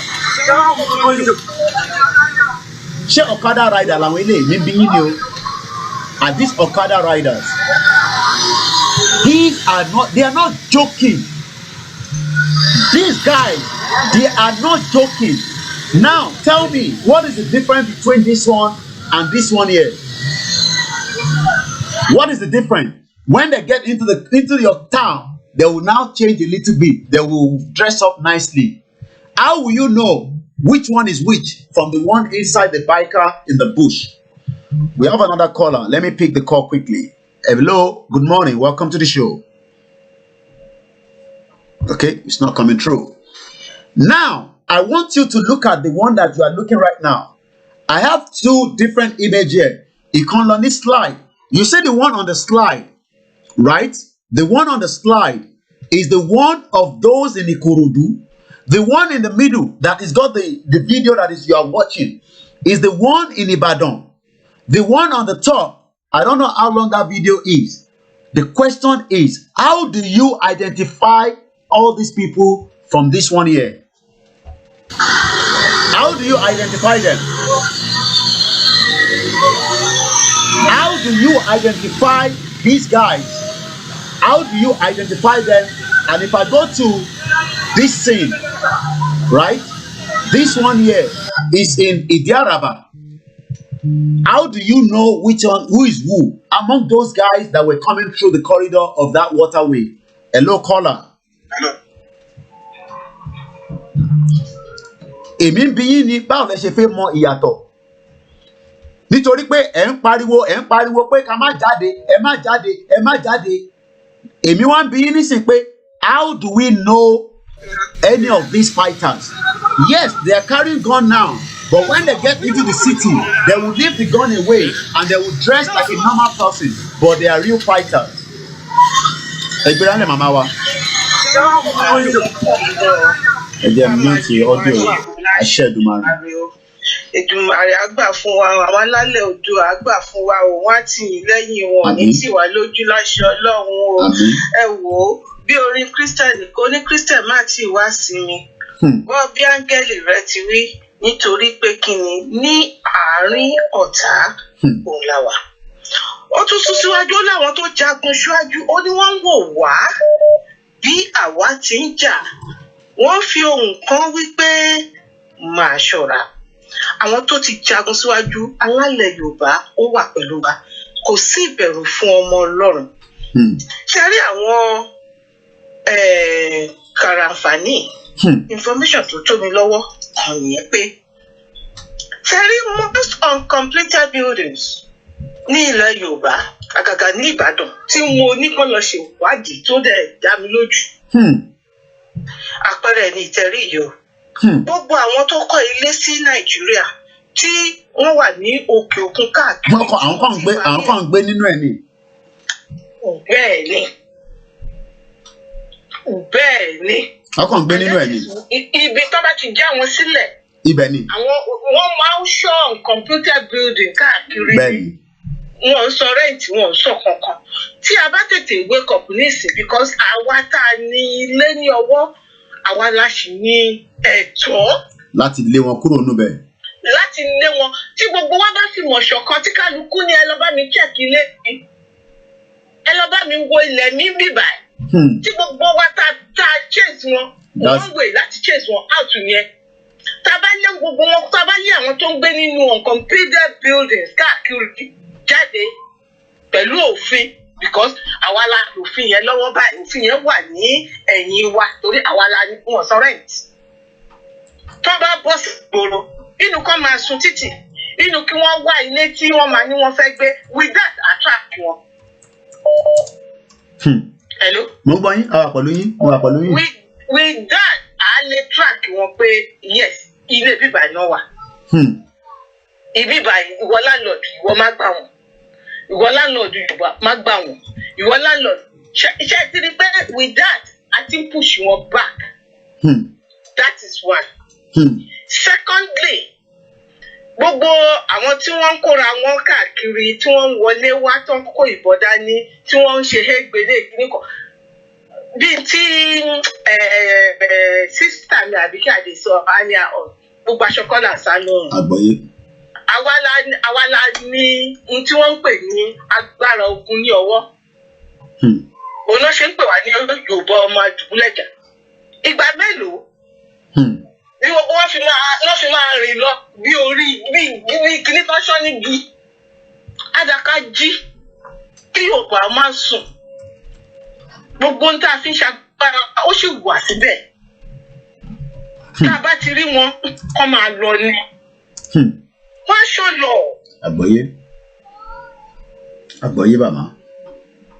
Àgbọ́yé. Wọ́n lọ. Wọ́n ní ẹni ká lè jù ògbóde. Orin àwọn bàbá wa nìyẹn nígbà tí wọ́n ń jagun láyé àtijọ́ ẹ kì í ṣàṣàrà bọ àgbo. Kì í ṣàṣàrà bọ àgbo. Torí àwọn lẹ̀ fún wọn ni.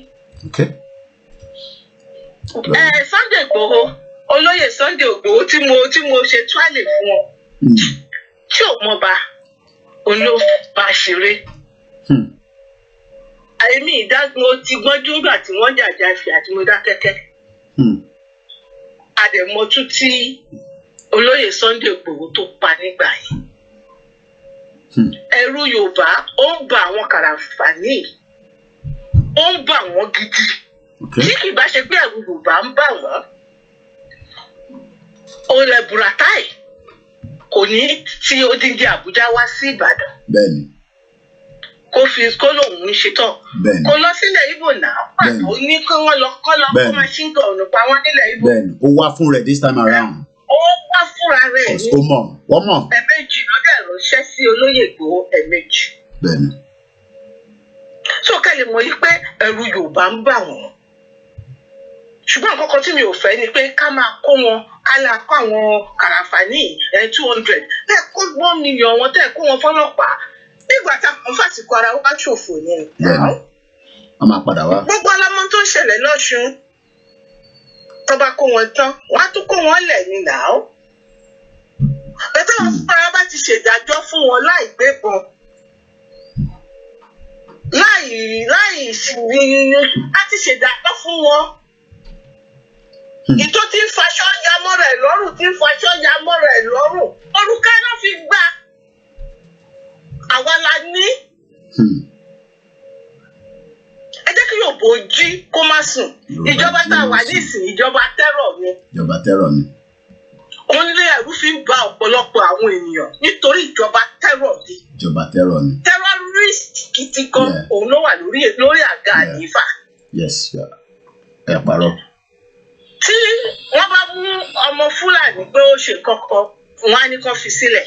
Àwọn tó lọ mú wọn yẹn gangan òun ló máa ní pé ó jẹ̀bi. Ọmọ ẹni ọmọ èjì tí wọ́n bá ní kinní kan á ní èèyàn kankan ò gbọ́dọ̀ sọ̀rọ̀. Tó bá sọ̀rọ̀ á ní hate speech ni. Àwọn journalists wà ní Nàìjíríà nobody is allowed to talk because this man is ruling everybody with fear. With fear, yeah. Yeah. It's really with fear. Bororo. Bororo? Yeah. Uncontrolled with fear. With fear. And that is where a lot of people are so scared. And ṣe tó wá ní àwọn ẹ̀yìn bẹ́bọjẹ́ tó wà láàrin àwọn ọmọ Yorùbá tó ń jẹ ní tó ń ṣe ẹnu ńlá ilẹ̀ bí adìyẹ kiri. Àwọn yẹn ló wá tún màmá ní àwọn nìyẹn. So àwọn yẹn kan tún kọ̀ sí fear because iṣẹ́ tí wọ́n nìyẹn. Ìpè ẹ̀rù sí wọn lẹ́gbọ̀n ní ọkọ̀. Ṣùgbọ́n ilẹ̀kẹ̀ má jà sílé. Má jà sí ibì kan, nìkan ló máa jà sí. Ilẹ̀kẹ̀ má jà síta. Ibì kan ni ilẹ̀kẹ̀ máa jà sí. Mò ń forí ara mi pamọ́ o, má jáde o, má ṣe kinní kan o. Èèyàn tí ò jáde gan tó lọ kó gun bá nu ilé ẹ̀kọ́, àwọn tó wà ń káàkiri jáde ni. Ṣèbí building kan lówó níjọra tí mò ń wò níwájú mi yìí, ṣèbí inú ilé làwọn yẹn wà, ìjọra bá díà. So nǹkan kan máa wá pa yín mọ́nu lé ní, nǹkan kan máa wá pa yín tó bá jáde sórí títì gan, nǹkan kan pa ẹ́. Nigeria is where people die every day for the negligence of the system that is not working. It's as simple as that. It's just not working. Sherry, anyway, Ọlọ́run á fún wa ṣe. Àṣẹ Èdùmàrè. Eléyìí tá a dáwọ́lé ó máa ṣe é ṣe. Ẹ jọ quick one mo tẹ̀ ní mo fẹ́ pè ní fún yẹn. Kí ni rally ta fẹ́ ṣe ní UK bíbá? Well, from what we are told at the moment, that rally has been put in a situation where people cannot come out because of the new COVID law. So, October 1st rally, I think we're going to talk about that now. So let me move away and change the conversation to the October 1st rally so that we can get more people to talk on that. October 1st rally in UK. The British government or the Metropolitan Police that gives permit, from what I am told, have not given permission for the rally to hold at the Parliament Square and Trafalgar Square. So that is what we know at the moment. Okay. Yeah. All right. Yeah. But we will be using, the power of the social media to get the message out. There might be a Zoom rally that will be put together. I will have to confirm if that is already in the process. But only 6 people are allowed to congregate on the day of the rally in central London. And from what Citizen AY said on the show when he called in yesterday, that even if anybody end up coming, they will still tag you and tag everybody as under the same rule. Because I suggested that anybody can still come out. But he said that will still be pinned down. So whether you now come out without a Oduduwa t-shirt and you come out on that day, but I don't know how that is going to work. Because if people come, let's look at it like this. Trafalgar Square is a free space. Yeah, it is a free space. And anybody can come down there. So just in case, for instance, if I'm in Piccadilly Circus and I decided to walk to Trafalgar Square, nobody can stop you. Anything? Nobody's going to stop me. And that is where I am a bit confused. Yeah. I have invited people. Yeah. And what I plan to do, yeah, I don't know. I'm still going to talk to you because I've invited a couple of people that we need to be there. Yeah. So what I think we should debate that now. Yeah, I think what we should do now. What we should do for the next 1 hour, I will not talk about anything. We focus back here to London. We've talked about Nigeria and we've talked about the rally. So let's come back to London. I mean, I totally agree on that because I could go to Trafalgar Square and nobody can stop me on that day. Because that day is not a day that is an official day that is locked down in the country. So they cannot tell us not to come out on that day. Who is there to tell us that we cannot come out? As long as everybody comes out and we are not together, but we can be there and still make our presence known without being that congregation as a group. And I think this is where I've tried to. The floor is open, and I think the next 1 hour we will make that conversation going, and we see the opinion of the people. We still have about 12 more days, and I totally agree. You cannot stop us. Look, somebody that have bought a ticket coming all the way from outside London, you cannot tell that person that they cannot come down to London because London is not shut down on that day. As far as we know, this is something that you people need to work out. If people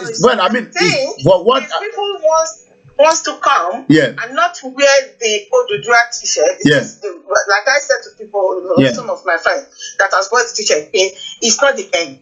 This protest will go on.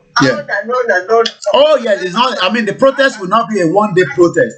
Even at some point, we might be doing a night vigil, just like they do in the church and the mosque. We will be there on a Friday night and we will stay there till overnight, on a Monday. We were going to do that. So people be prepared. Don't say the weather is going to be cold. It's better we do that now and let the British government de-amalgamate us. Tell the federal government to come on the round table, and where we will see nobody's going to negotiate anything for another 100 years. We are going to be fighting again. So I just have to opinion I want you, and that opinion will continue like that. So let's go to the next caller. And like I said, the focus now is the London rally. We want to know what is your view and opinion. Hello. Hello. Worry program say I'm going. Okay. Yeah. Nǹkan tí mo ń try láti sọ ní kọ́ pé number one, ẹ jẹ́ ká ṣètò àti ká jáde gẹ́gẹ́ bí a ṣe sọ. Yeah. Then. Okay. Any láti mute tinúlé. That one is delayed. Focus lórí phone nìkan. Okay, fine. Ṣé ń gbọ́ mi sí? À ń gbọ́ yín because ẹ̀ ń gbọ́ra yín tẹ́lẹ̀ ni àwa ń gbọ́ yín tẹ́lẹ̀. Okay, now nǹkan tí mò ń try láti sọ ní nǹkan pé ẹ jẹ́ ká ṣètò mo dúpẹ́ gan lórí nǹkan tẹ́ ń ṣe Ọlọ́run á dẹ̀ fún wa ṣe Odùduwà á gbé wa. Ọ̀wọ̀ wọn ní tá bá ti ń pò Odùduwà ká máa sọ pé ọ̀wọ̀ ẹgbẹ́ránlẹ̀. Bẹ́ẹ̀ ni yà Odùduwà á gbé wa yes. Ẹni tó bá wà tó jẹ́ pé ọmọ Yorùbá tí ò fẹ́ fara mọ́ wa Ọlọ́run á ràn wọ́n nú tí ò bá dẹ̀ ràn wọ́n nú Ọlọ́run á kó wọn sọ́dọ̀. Bẹ́ẹ̀ni kọ́ńdà méjèèjì. Lágbára Ọlọ́run. Kí ni mo fẹ́ gbà láti fàyọ ní kọ́ pé àwa táwa ní Germany bí àwa àti àrẹ́ǹgì tiwa láti la fẹ́ darapọ̀ mọ́ wọn Dara Talk ní. Dara Talk ṣe sister wa Dara. So Ọlọ́run á dẹ̀ fún wa ṣe níjọ́ yẹn Ọlọ́run á fún wa ṣe even though àwọn tó wà ní Munich gan wọ́n ti arrange bus tó máa wá sí. Oh okay, àwọn máa travel wá sọ́dọ̀ yín sísàlẹ̀. Yeah. Okay, that's good. Yeah. Ṣé wá rí ẹ jẹ́ kí mo like Mr. Chief Sunday Igboho ẹ̀yin náà wo gbogbo ọpọlọ tó ń lò nígbà tí èèyàn àwọn Fúlàní tó wá látòdìdí ìlú wọn wọ́n dẹ̀ ń cross sọ́dọ̀ wa láyé àtijọ́ ṣé ń gbọ́ mi. À ń gbọ́ yín. láyé àtijọ́ on a very good day àwọn bàbá wa àwọn ìyá wa àwọn agbára yẹn yìí wà ń bẹ̀ wọ́n máa wọ́n lẹ̀ fún gbogbo àwọn ẹni bí yẹn wọ́n wọ́n ilẹ̀ lẹ̀ gẹ́gẹ́ bí nǹkan tí sísá mi tó sọ̀rọ̀ tán sì sọ ọlọ́run níjọ́ sọ̀rọ̀ tán wọ́n ní kò nídìí pé kán gbé bọn kò nídìí pé kán ṣe kinní kan àwọn kankan ẹ̀yin náà wòran wọ́n máa wọ́n ilẹ̀ fún wọn tó yẹ pé anybody inú wọn àkànní mọ ibi tó ń gbà wọn kàn tó padà síbi tó wà ní wọ́n lẹ̀ wọ́n fi pa àwọn nǹkan míì lára kò ní ìdí pé wọ́n ń gbé bọn pé Yorùbá ti bẹ̀rẹ̀ sí ní pa èèyàn no agbára yẹn wà nílẹ̀ ká kóòtù òjìrì wọ́n máa wọ́n ilẹ̀ fún wọn ìmí inú wọn máa fọwọ́ pa wọn lára báyìí ni tó jẹ́ kọ́ pé wọn ò tiẹ̀ ní mọ ibi tó àwọn máa wà mọ́ wọ́n á padà síbi tó ti wá ni. ẹ̀yin náà wòran sìn ẹ wo bàbá Tinubu wọ́n fẹ́ dìbò lọ́wọ́ báyìí sìn ó ti dé Ẹdó láti ìjẹta ìjọ Thursday pẹ̀lú private jet àti helicopter tó fẹ́ máa pín owó you can imagine mi ìmọ̀ báwọn àgbàlagbà wa bọ́n ṣe kí ń ro àtẹ̀yìnwá ẹ wo nǹkan tó ń fojú bàbá wa Awólọ́wọ̀ rí ẹ wo nǹkan tó ń fojú MKO Abíọ́lá ẹ wo nǹkan tó ń fojú ẹ̀ rí ẹ dẹ̀ wo gbogbo nǹkan tó jẹ́ kọ́ pé a ní sọ pé a fẹ́ jà ẹ ṣí wa lẹ̀ ẹ jẹ́ ká lọ ní. on a very good day British tó colonize wa ó ti wà nínú written note nǹkan pé tá a bá ti pé 50 years of age tá a bá wà unite a ní right láti separate. Bẹ́ẹ̀ni. And this October. ṣé wọ́n tẹ̀ ti hold wa to ransom ni pé a fẹ́ lọ. I don't just know. ṣé wọ́n láti hold wa to ransom ni a fẹ́ lọ. And this I don't know. And this October 1st make Nigeria's 68th birthday. Failure ni. Kí ni nǹkan tá a máa ń gbé tá à ń gbé ẹ wòrán sìn ó ti bọ́dà tó ń bọ̀ ní south kò ti bọ́dà tó wà ní north. All right. So wọ́n wá wọlé gómìnà kan wá lọ issue passport fún wọn ó sọ wọ́n di citizen you can imagine. All right. Ẹ jẹ́ ká fẹ́ lómi láyé torí àsìkò. Our focus now is the rally here in London and I want us to I know people want to talk about other area but ẹ mọ̀ pé tá a bá ti ń sọ topic a fi focus lórí topic yẹn ẹgbẹ́ ránlẹ̀ alàgbà wa tó ń pè wá orúkọ yín bọ́lẹ̀ tí ń pè.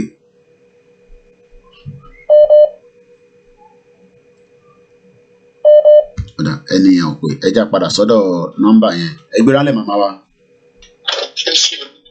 Ẹjọ́ torí Ọlọ́run yìí ẹ má bínú pé mo pè lẹ́lẹ́kejì o ṣé mo pé tó bá ń dunni ó máa ń pọ̀ lọ́rọ̀ ẹni ni Kóìkí ó mọ̀ pé mo tẹnu mọ́ wípé gbogbo amáwọlé àwọn lẹ̀ yìí ṣé àwa tá a wà lókè òkú ṣàgbọ́n ju àwọn tó wà nílé tí wọ́n ń jà fún wa ni. Wọ́n mọ nǹkan tó ń ṣe wọ́n dẹ̀ mọ nǹkan tí wọ́n máa ṣe ẹ má jẹ́ ká sa gbogbo aṣọ wa lóhùn ẹ rí i pé mò ń tẹnu mọ́ fún yín ẹ má jẹ́ ká encourage ara wa láti máa sọ àwọn ọ̀rọ̀ báyìí àwa mọ nǹkan tá a máa ṣe a kì í ṣọmọ àlè Yorùbá là ń sọ̀rọ̀ ẹ̀ the largest populace ní the whole of that 419 tí kò kígbe a mọ nǹkan tá a máa ṣe nǹkan tá a ní lọ́wọ́ wọn ò lè mọ̀ wọn ò dẹ̀ gbúdọ̀ mọ̀ tó bá tiẹ̀ mọ̀ wọn lè mọ̀ lò ẹ́ níwèé ṣùgbọ́n àníjì àti máa tẹnu mọ́ ohun tá a fẹ́ ṣe sẹ́yìn ẹ jẹ́ ká fi ibẹ̀ yẹn sílẹ̀ ẹ jẹ́ ká máa sọ̀rọ̀ míì ṣùgbọ́n tó bá gbé ọwọ́ kọ́wọ́ wọn máa bá wa ń bẹ̀ ọtí mo fẹ́ kẹ́ mọ̀ nìyẹn àwọn ò jà ẹ jẹ́ ká máa encourage àwọn tó wà ní pé kọ́ máa kọ́ ní tó bá fẹ́ ṣe àwa kọ́ la máa sọ pé dandan wọ́n ti láwọn máa jáde àwa dẹ̀ wà lẹ́yìn wọn ká ń pé gbogbo alálẹ̀ gbogbo àwọn kábíyèsí tẹ́ ní wọn sọ̀rọ̀ yẹn ọ̀rọ̀ wà o wọ́n mọ tó ń ṣe o. ẹ má mẹ́nu lọ́bẹ̀ ẹ jẹ́ ká fìyẹn náà lẹ̀. wọ́n dẹ̀ wà lẹ́yìn wọn ẹ má jẹ́ ká sọ̀rọ̀ tán ẹ má jẹ́ ká sọ̀rọ̀ tán ẹ jọ torí Ọlọ́run ẹ má jẹ́ ká sọ̀rọ̀ tán you wait and see ìran báyìí oúnjẹ ojú ni gbogbo wa la máa fojú wa rí tán bá ti bí wọn rí tán bí ìyáláyà grandfather father ìjẹ gbogbo ìdíran wọn rí àwọn tí ò ní ìran ẹ jẹ́ kán gbọ́wọ́ kọ́wọ́. ṣé gan ni. ṣé bí wọ́n ní ó ní tágbà jẹ tẹ́lẹ̀ nǹkan tó ní ìyá yóò. bẹ́ẹ̀ni. ẹ jẹ́ ká filẹ̀ bẹ́ẹ̀. ẹ jẹ́ ká bẹ̀rẹ̀ sí encourage àwọn tó wà ń bẹ̀. ṣé gan ni. ibí ni wọ́n ti gáàgì wa tán ní wọn ò jẹ́ ajáde. àjókòó táwọn tó wà ní Nàìjíríà àjọ máa ṣe. gbogbo tó bá dẹ̀ máa gbà òun la máa fún. kì í ṣọ̀rọ̀ ẹnu kò dẹ̀ ń ṣọ̀rọ̀ ìlérí. you wait and see.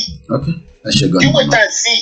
kọ́ tí mo fẹ́ kẹ́ ẹ wọ ẹ jẹ́ ká máa encourage ara wa kì í ṣọ̀rọ̀ dẹ́rù bá anybody ẹni tó bá pe ṣoṣo á rí ṣoṣo ẹ jẹ́ kó pe ṣoṣo yẹn àwọn náà á dẹ̀ rí ṣoṣo ẹ wò ó ti dójú ẹ̀ iná ti jó dórí kókó mi ò ní sọ jù yẹn lọ iná dẹ̀ ti jó dórí kókó adẹ̀jọ́ máa wò ó ni ìran ni ṣé bó ó fi bá wọn lágbára ni wọ́n bá wà bẹ́ẹ̀ mi ní sọ jù yẹn lọ because mo fọ́lù ẹ̀ mo ṣe ẹ̀ sórí péjì mo dẹ̀ fọ́lù ẹ̀ ẹ jẹ́ ká díẹ̀ ká gbọ́ nǹkan tá à ń sọ ẹ má jẹ́ ká sá gbogbo aṣọ wa sóòrùn ẹ̀yin ọmọ ìyá mi ẹ jọ̀ọ́ ó ká mi lára gidi gan. ẹ ṣé gan màmá wa. ẹ kú iṣẹ́. ẹ ṣé gan ẹ jẹ́ ká ṣe sùúrù fún ìgbà díẹ̀ sí i ó láwọn fídíò tí mo fẹ́ play tí mo kí ẹ ìkan náà àwọn kọrinkọrin wa DJ mo ti rí ẹ lórí fọ́nrán ní gbépè for now ẹ ṣe sùúrù ẹ jẹ́ ká gbọ́ lẹ́nu bàbá wa Ìbà Gani Adams lẹ́ẹ̀kan sí níbí báyìí. ọ̀rọ̀ tí ààrẹ ọ̀dọ̀ kan bá sọ kẹ́mọ̀ kó ti sọ ni bí ó sọ̀rọ̀ ẹni ìdí tó lè sọ̀rọ̀ kẹ́mọ̀ kó ti sọ ni. ICC ni wọ́n ti wà ní láti lórí tí ó sì ti ní kó tún dàbí nǹkan tí ó jẹ́ ìbẹ̀rù nǹkan tó ń ba gbogbo àgbáyé lẹ́rù. táwa sọ pé ní South West wọ́n ti wà kí ni àrídájú ọ̀rọ̀ yìí. nǹkan tí ààrẹ council sọ lórí àwọn ISIS tó wà ní igbó olùsádà ṣé mọ̀ pé ọ̀nà kan wà tí àwọn federal government fẹ́ ṣe pé olùsádà tá a já sí ọ̀nà bíi extreme end igbó ọ̀rá yẹn ọ̀nà yẹn láti ibi olùsádà yẹn débi igbó ọ̀rá yẹn 2 hours ni tán bá lè connect pẹ̀lú Sokoto ó ní igbó tán máa fi connect pẹ̀lú Sokoto 3 hours ni olùsádà wà ní ọ̀nà Ogun State but Lusada road náà pé àwọn igbó forest tó wà ní gbogbo Lusada road yẹn ìbẹ̀rẹ̀ náà wà. nínú àrídájú wa rí pé power bike náà wọ́n gbé síbẹ̀ more than 500 wọ́n dẹ̀ di ẹrù sí ẹ̀yìn ẹ̀ nǹkan ìjà olóró pé oúnjẹ wọn ló ti wà pẹ̀lú ẹ̀ wọ́n di sẹ́yìn ẹ̀ tó dẹ̀ pé àwọn tó strange kì í ṣe àwọn normal Fúlàní sẹ́wọ̀n pé kò síbi tá à ní sí nílẹ̀ Yorùbá àwọn tó strange tá a tẹ̀ rírí nílẹ̀ Yorùbá àwọn ni. tẹ́ bá wo ní Ìbàràpá Òkè Ògùn Ṣakí pẹ̀lú gbọ́ra ibẹ̀ yẹn ni àwọn Fúlàní pọ̀ sí jù tán gbé bẹ̀ gbogbo àwọn igbó tó wà ń bẹ̀ yẹn sìn wọ́n ti wà ń bẹ̀ nínú ìwádìí wa nínú information tó ti kàn mí nígbà tí ọ̀rọ̀ tí Ààrẹ Ọ̀nà Kakanfò bá sọ kẹmọ̀ pé òtítọ́ ni bí ó ń sọ̀rọ̀ anyhow kí n tó lè sọ̀rọ̀ kẹmọ̀ pé òtítọ́ ni àwọn eléyìí òtẹ̀ tí wọ́n á ṣe Boko Haram bá ṣe ń wo kì í ṣe bí wọ́n ti yàtọ̀ ní Niger State wọ́n ti wọ Ìbàrìbá wọ́n ti wọ Òkè Ògùn wọ́n ti pọ̀ ń bẹ̀. ṣé nípa ìmúra wọn lẹ ṣe rò pé ISIS ni wọ́n ni àbí ẹ̀rí àrídájú. ìmúra wọn ìkíní ìkejì àwọn Fúlàní x-men wọ́n kàn máa wọṣọ wọ́n máa gbọ́pàá dání wọ́n dẹ̀ máa gbébọn kọrùn wọ́n máa rìn inú gbó wọ́n máa rìn káàkiri àwọn yẹn tí wọ́n yàtọ̀ àmọ́ wọ́n yàtọ̀ sí àwọn Fúlàní tó ń gbélé Yorùbá ṣùgbọ́n àwọn eléyìí some of them ní uniform èmi gan ní camouflage èmi nǹkan tó wá fọ́ọ̀nì jù ni pé power bank yẹn wà very expensive power bank ni o ṣe pé wọ́n gan ṣe pé ordinarily common person kò lè ní wọ́n rìn wọ́n fi ń wọ ọgbó yẹn wọ́n fi ń study gbogbo tó fẹ́ operate yẹn wọ́n fi fún wa ní information yẹn so à ń pe ìjọba àpapọ̀ a dẹ̀ ń pe gbogbo gómìnà wa pé kàn ṣiṣẹ́ lé lórí gẹ́gẹ́ bí Ààrẹ Ọ̀nà Kakanfò mi ò kàn lè kánlù kan láì lọ́wọ́ ìjọba nú tó bá lọ kánlù nǹkan láì lọ́wọ́ ìjọba nú wọ́n á yí mọ́ ẹ lọ́wọ́ wọ́n á lọ fẹ́ dà lóru ni. ọ̀rọ̀ tẹ̀ntọ́ hẹ́ẹ̀dì Mùríkì Pọ́fẹ́sọ̀ Sheikh Akíntọ́lá yìí pé ẹni tó mọ́nítọ̀ àwọn terrorist ní Mali ó sọ wípé àwọn ISIS pé wọ́n fún Mùríkì organization lówó pé kàn recruit àwọn kan fún àwọn ní South West especially àwọn Fúlàní tó ń gbé ní South West. ṣé wọn pé nǹkan tẹ́wọ̀n bá kà lórí internet àtàwọn page WhatsApp ìwọ̀nba lèèyàn máa kà kún mọ́ ṣùgbọ́n nǹkan tẹ́mi ń wò ni pé bí lọ́rọ̀ yẹn allegation yẹn àwọn olóyìnbó ń pè ní weighty allegation ó yẹ kí àwọn agbófinró wa kàn pé Professor Ishaq Akíntọ́lá pé allegation tán àlẹ́jẹ yìí kò wá kú bẹ́ẹ̀ wọ́n pé ó gbàtà máa kọ̀ rí ni pé Professor Ishaq Akíntọ́lá ó deny kìíní yẹn ó dẹ̀ deny ó dẹ̀ kú síbẹ̀ so ó ń kọ́ wá lóminú lóòótọ́ a lè rí fi òdodo ẹ̀ a lè fi gúnlẹ̀ pé bóyá ó gbowó lọ́wọ́ wọn ó recruit yàn àbí kò recruit yàn but allegation ni from ẹni tó máa ń monitor àwọn terrorists ní Mali ó dẹ̀ sọ̀rọ̀ yẹn ó láti fi yé wa pé nǹkan báyìí ti wọ̀ ló ti wà ní South West wọ́n ti ń ṣe South West o but nǹkan tó yà mí lẹ́nu ni pé gbogbo àwọn nǹkan tá à ń sọ̀rọ̀ yìí àwọn gómìnà wa kọ̀ dákẹ́ ni. ó jọ gàtẹ́ kò jọ gàtẹ́ ṣé àwa lè fi mọ àwọn máa wéra wọn pé ọ̀rọ̀ yẹn àti nǹkan tí ẹ̀yin sọ pé ẹ ti rí nísìn ṣé a lè sọ pé ó jọra wọn.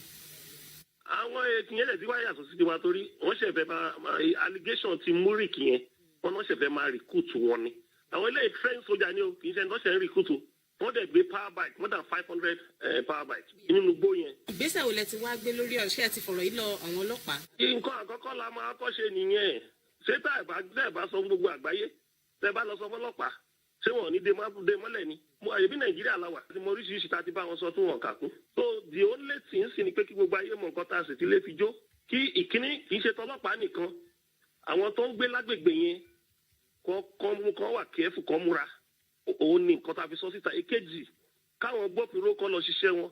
ìkẹta àwọn gómìnà ìpínlẹ̀ wọ̀nyẹn kọ́ lọ ṣiṣẹ́. That is Baba Iba Gani Adams Logunfe. And you can see the video also of the Fulani jihadis. They do not care about you. I got a few more videos, but I will not, see our own brother and not appreciate joining. I don't know how long he's been watching Timothy Towotowo Kini Wububa Babawa Frank Bello. I've always said a lot of you might not know what generated Location 9. He started Location 9 with a lot of explanation that you might have to go back and watch some of the videos. Moki Bugwa won soro. Moki Mamawa Erelu Timothy Towodaruko. Moki, I was watching Sister Dara talk show up to late last night. I do watch other programs as well. When I got back home, she was on fire yesterday. Real fire, real fire. And it's the same thing. We are not in military rule. That's what Sister Dara talk show was on about yesterday. And there's no reason why we should be scared of this government. Why should we be scared of a government when we're in democracy? And we are not even happy with that democracy. And that's why we want to leave and we will go. What we need is just more of the awareness. Somebody's calling with the caller ID. No caller ID. Let's see what the person is. Hello? Hello? Ekaro. Orúkọ yín ọbọlẹ tí ń pè wá. Ṣèyí lórúkọ mi, I'm calling you from Ireland, don't you remember you know who are. Ẹgbẹ́ránlẹ̀ bàbá wa láti Ireland. Ẹ bá gbóhùn yẹn sókè díẹ̀. Ìjẹ̀bú lèmi náà, a kì í gbà, a máa parí tagbé dání yìí. Bó ṣe ń ṣe ìbí látọ̀dọ̀ ẹ̀kọ́ tó ń sọ̀rọ̀ ìgbàpọ̀ bìbí. Àwọn kọ̀ọ̀kan. Ẹ bá wa gbé ẹnu sí máìkì yẹn ká lè gbọ́ yín dáadáa bàbá wa. Níbi ọ̀rọ̀ àwọn èèyàn wa. Ní South West, a ní one big problem. Mo sọ́rí owó sọ pé ọmọ bá lè mí náà. Àbúrò bàbá mi lọ́ba lódòdó lọ́wọ́lọ́wọ́. Àmọ́ wọ́n sọ pé àwọn ọba lọ́wọ́lọ́wọ́ báyìí nǹkan tó ń jálẹ̀ pẹ̀lú àwọn politicians òun ló lọ wájú yẹn. Àwọn state kan wà especially Lagos state gẹ́gẹ́ kí kódà lẹ́kọ̀ọ́ àìmọye kingdoms tí ò sí nínú gazette nínú archive nìbàdàn tó dẹ̀ pé they created them all for political purposes. Every day houses are being demolished without court orders in Lagos and in the environs. So kò sí kingdoms mọ́. Body law ní freedom wà lọ́dọ̀ Tinubu ọ̀tẹ̀nu wà lẹ́dọ̀ state ní sí lọ́wọ́lọ́wọ́.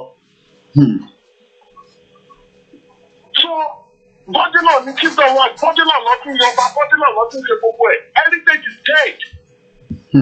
So pọ́pẹ́tẹ̀ mi fi hàn pé bí Odùduwà àti máa ní ó máa encounter states like Lagos State, Ogun State. Those two states, Osun State, those states are going to be some kind of problem for you guys or for those involved in it. So they should be wary of this over. Our okay. Yes, they should be wary, especially Lagos State. There are few any alliances in Lagos State. Cannot tell me okay. All of us here, I think we have to think maybe. Body law faction ti wà But they don't patch up to her. So before you know it, all our rope looks like the way, and everything will just fizzle out. So it's so sad, so very sad that we are in this situation. Okay. So very sad. And then I want you to know, don't one day, and then have power sorrow. 5,000. Every election now, I'm not going to know. What's your way of going to go with 5,000? I won't put it in the power of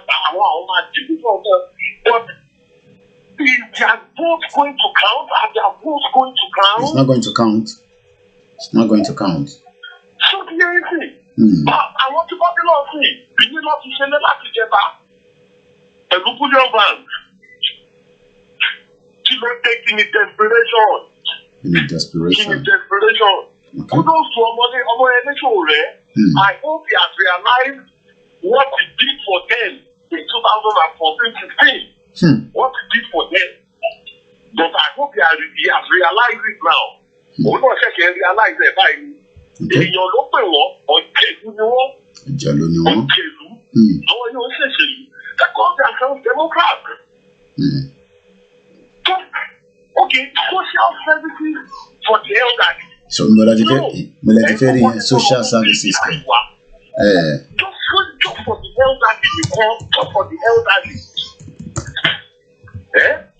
It's sad. It's sad. I am a pro-Nigeria. I want Nigeria to work. You know? I want Nigeria. I think to all spheres of the country, Nigeria. Nigeria is a lovely country. I want Nigeria to work. But unfortunately, àwọn èèyàn wa Southwest, àwa Yorùbá alátẹnujẹ ni wá. Àwọn sábẹ́ mọ̀ nǹkan tó ń lò wá fún nìyẹn. Àwọn sábọ̀. Wọ́n mú ẹ̀fọ́ máa gbàbọ̀dé. Tó bá kó Yorùbá mẹ́wàá lẹ́fà wọ́n lè have a vision. Bí wọ́n lọ síbì kan, kẹ́tọ́ wọ̀ lẹ́fà máa gbàbọ̀dé. So ìgbé tí tọ́jú wà ní ẹ̀kọ́ tí bàbá Bọ́dé náà ló jẹ tèmi yẹn, ó ń fowó tún wọn ká, owó ló máa fi tún wọn ká. So it's so sad. It's so sad. I pray for them if they can just make a count. Wọ́n ní ọ̀dẹ̀ ọ̀fífẹ́ kábíyèsí. One must party. They should even go to all the parties. Baba Bọ́dílọ̀, ó jókòó lórí. Ó ló yan gbogbo wọn. He financed all of it. He financed all of it. Ó ló yan gbogbo wọn. So how will he regard them? Ó ló yan wọn. It's a sad situation. Like I'm repeating, you don't think any lára. Ojoojúmọ́ lọ wo ilé lẹ́kọ̀ọ́ ojoojúmọ́ without God order ẹ̀ẹ́dẹ̀ dúró àdúgbò abẹ́ ìdàgbà àdúgbò ayé abẹ́ ìdàgbà wà kọ́lé wà máa gbé mẹ́ you will wait and then you move in there and demolish just one day. Okay, ẹja fẹ́lẹ̀. Ọba dẹ̀ wá bẹ̀. Ọba dẹ̀ wá bẹ̀. Ẹja fáwọn ọ̀rọ̀ mi láyé. Ẹ máa kí n pè ká kẹ́kọ̀ọ́ mi náà lè sọ̀rọ̀. Ẹ ṣé gan ni. I wish you guys all the best. Thank you. I wish you all the best. Ẹ ṣé gan ni. Thank you. We do get different colors and different view, but what we stand is Yoruba nation is non-negotiable. When we talk about atrocities, look, you will be a victim one day. The next video will tell you that you can be the next victim. Look, even with all your money, with your fame, you think you are very intelligent. You live in Nigeria or you live outside Nigeria. You say we should shut up. Hey, Koiki Media, shut up. Are you going to be the one to break Nigeria? Nigeria will eventually break you. Listen to this video or watch this video with me. Good afternoon, everybody. My name is Nahira Classic. I'm a music producer. And everybody that knows me knows I'm a music producer. I don't do anything. For those of you that don't know me, I'm a producer. AJ for J1, AJ1 and 2, 3. I'm a produce Get Out for Peruzzi. Kingdom Come, B-Red featuring Two-Face for this album as an mystic producer. Last 3 weeks, I go somewhere, go work in an apartment. EFCC came and picked everybody. But I don't have a problem them taking me with people. But they don't check me. I was there for over a week. They don't check me. Nothing. Are they free? I know they do Yahoo. I don't do anything. Let them give me back my phone. They held my phone, held my car, held my laptop, block all my accounts, even number of people they reach me for business, nobody can get to me. I beg now, I don't get anybody for government. That's not why they make this video.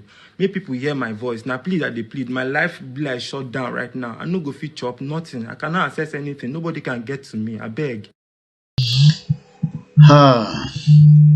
That is one Nigeria. Let's go straight to Libya, where we have another caller. Egberanle. Hello. Ekabo Soreto. Libya la wa fẹ́ sọ̀rọ̀ táyé wo ló kọ tẹ̀lé. Egberanle. Ọ̀pọ̀ àfọ̀sẹ̀sọ̀ ẹ̀ àwọn náà fẹ́ ṣe rálẹ̀ ní ìgbà yìí. Ọlá pé bí Libya ṣe wà, tó máa land ní Libya. Àwọn fẹ́ tó ìdíbà wọn láti lè ṣe. Báwo ṣe lè ṣe ẹ̀yin lẹ ń gbé níbẹ̀ ẹ̀yin lẹ máa decide àwọn ò lè mọ tó bá ṣe lè convenient tó bá ṣe ní tó bá tí ìlú bá ṣe allow yín ní kẹ́ ṣe. Èmi ò gbé ní Libya ẹ̀yin lẹ ń gbé ní Libya ẹ̀yin lẹ máa make that decision. I'm sure tẹ́ bá wà ṣe wà nínú group àwọn tó wà ní ti Libya.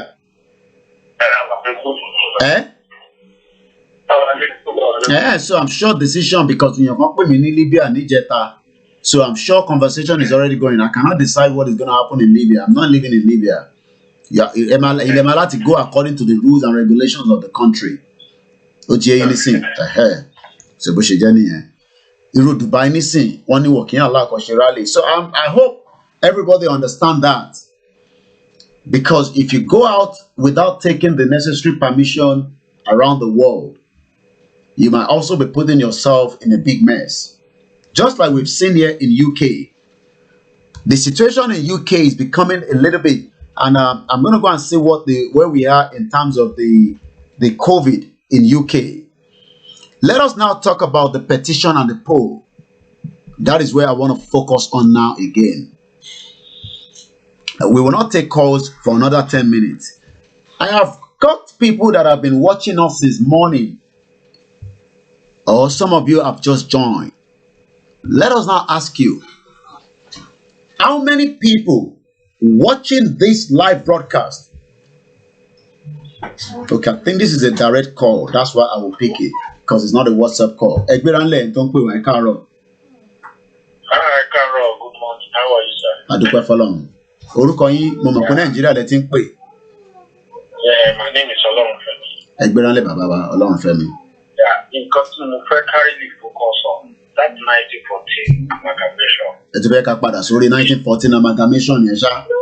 Yes, that is the basis because the strategy for us to achieve that is not only the rally of October.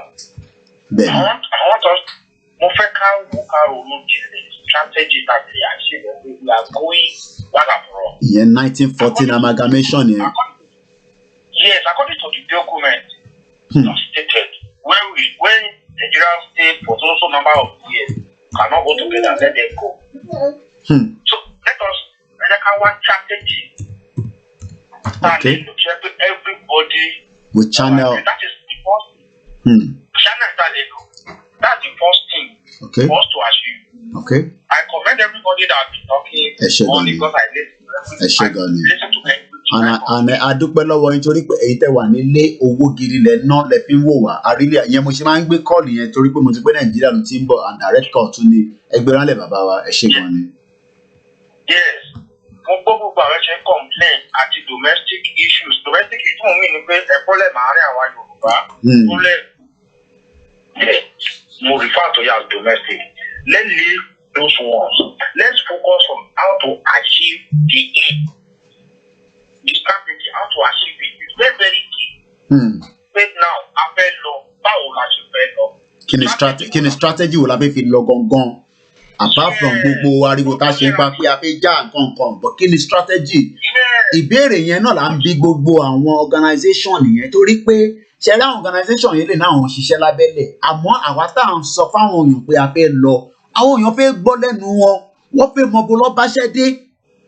It's not about October 1st nìkan bẹ́ẹ̀ ṣe sọ ibo gan là ń lọ after October 1st okay àti gba UNPO àti mọ̀ yẹn kí ló tún kù lẹ́yìn October 1st kí sátú máa sọ pé Christmas ń bọ̀ ni.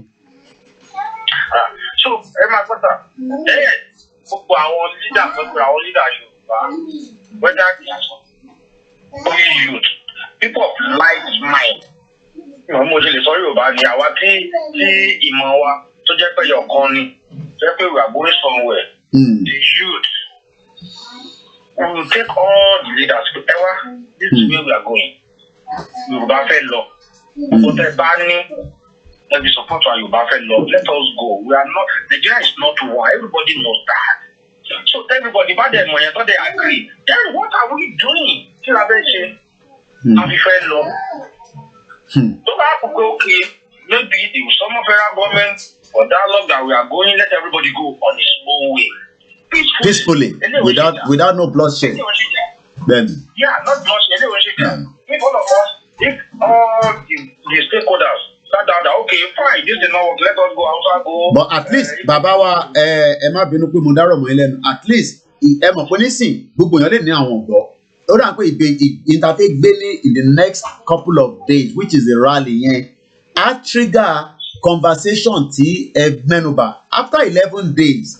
Tí gbogbo wa bá ti jáde àti bó bá ṣe lọ ní Nàìjíríà ni o àti lágbàáyé ni o àti ní UK náà àti ṣèkan ní UK kárí ṣe dáadáa tí ìmí ò bá rí ṣe dáadáa so be it wà á ti ṣèkan but from then we will then be able to also say whether we should channel our energy on the petition and the poll. Ẹ mọ̀ pé a ṣe ń channel energy nísìnyí lọ sórí orí kí là ń pè orí rally ẹ̀yin dẹ̀ sọ pé a láti sọ̀rọ̀ lórí amalgamation. But after trigger kankan lé October 1st ló máa wá mẹ́nu lọ bá amalgamation yẹn kò ṣe pé wọ́n kì í sọ but ẹgbẹ́ dálẹ̀ bàbá wa àbí kílẹ̀ rí sọ sí.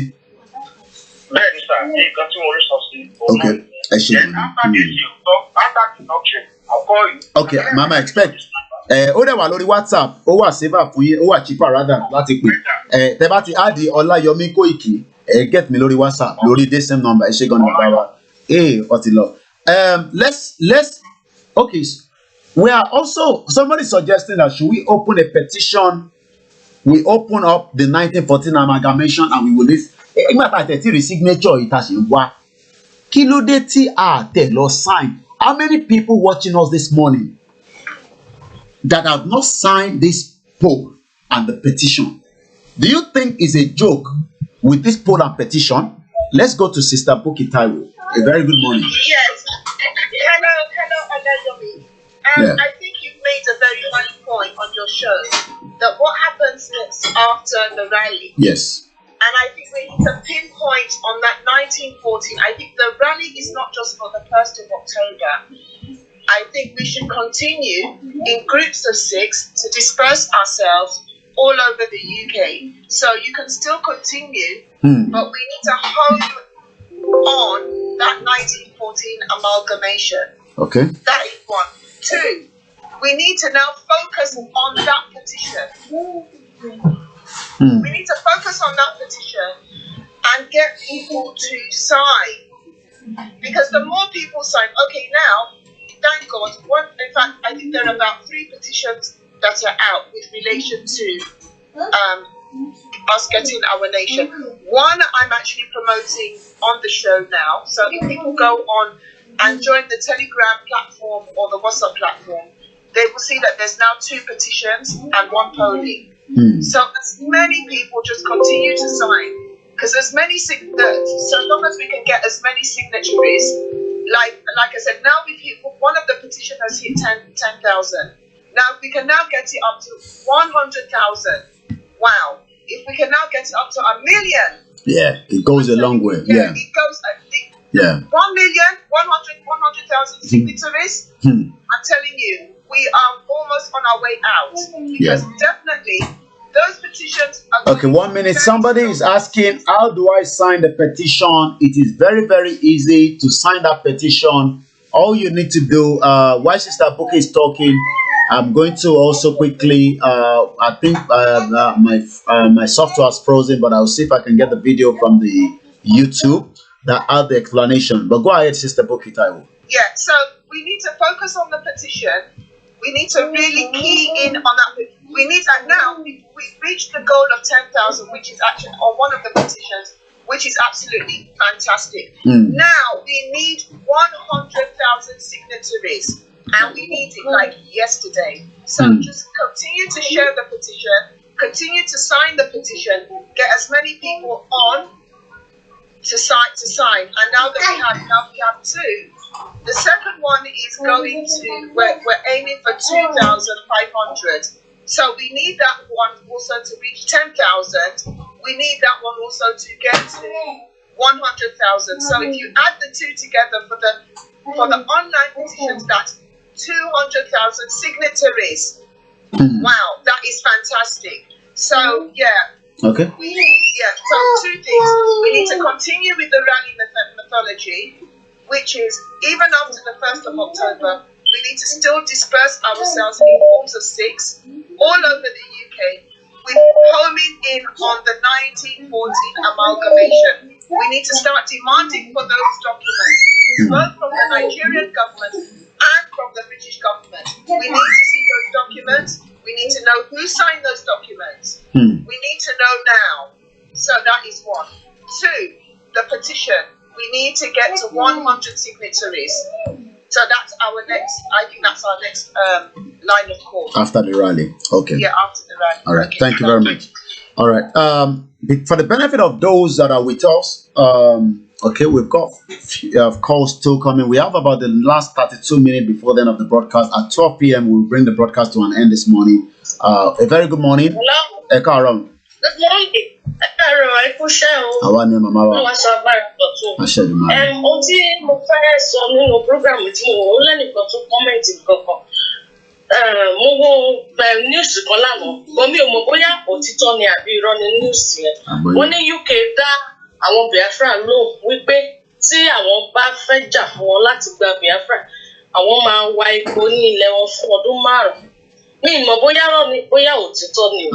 Ohun tí mo fẹ́ sọ nísìnyí ni wípé ohun tí mo fẹ́ sọ ni wípé ṣe rí àwa Yorùbá a ní láti gbé aṣojú wa kalẹ̀ number 1. Kí Kánú fúnra rẹ̀ náà ó jókòó ó ti ṣojú àwọn Yíbò number 2. Ẹ̀yà mẹ́ta tó pín wa sí tó jẹ́ àrèwá yẹn àwọn Haúsá Yorùbá àti Yíbò ohun tí gbogbo àgbáyé mọ̀ pé Nàìjíríà fi dúró nìyẹn. Ẹ̀yà tó kù kan dúró kan dákẹ́jẹ́.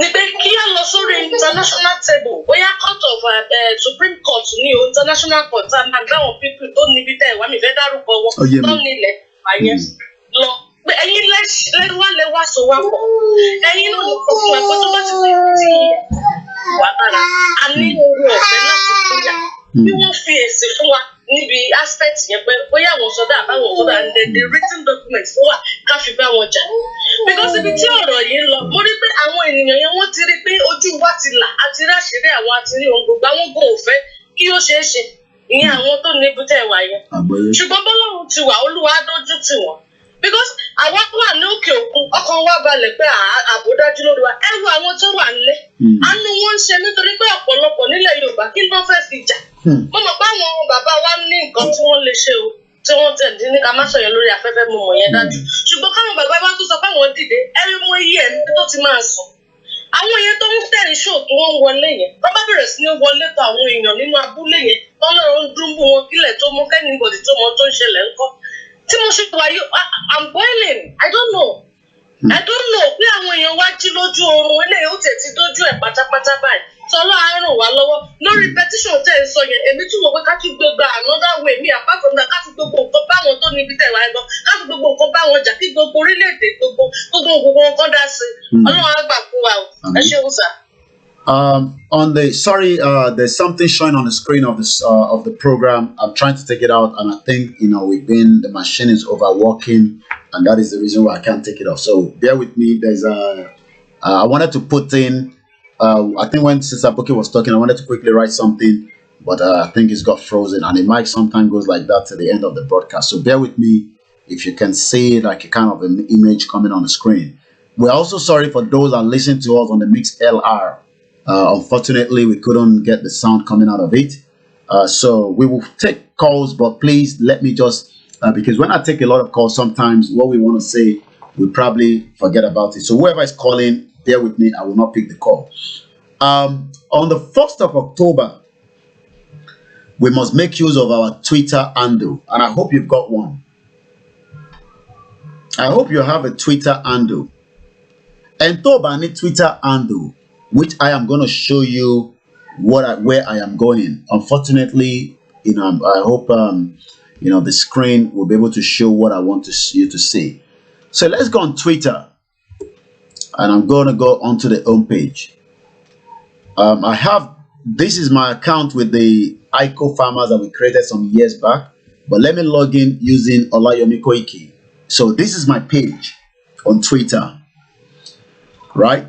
The advantage of Twitter is it gives you up to date and up to seconds of what is happening every second.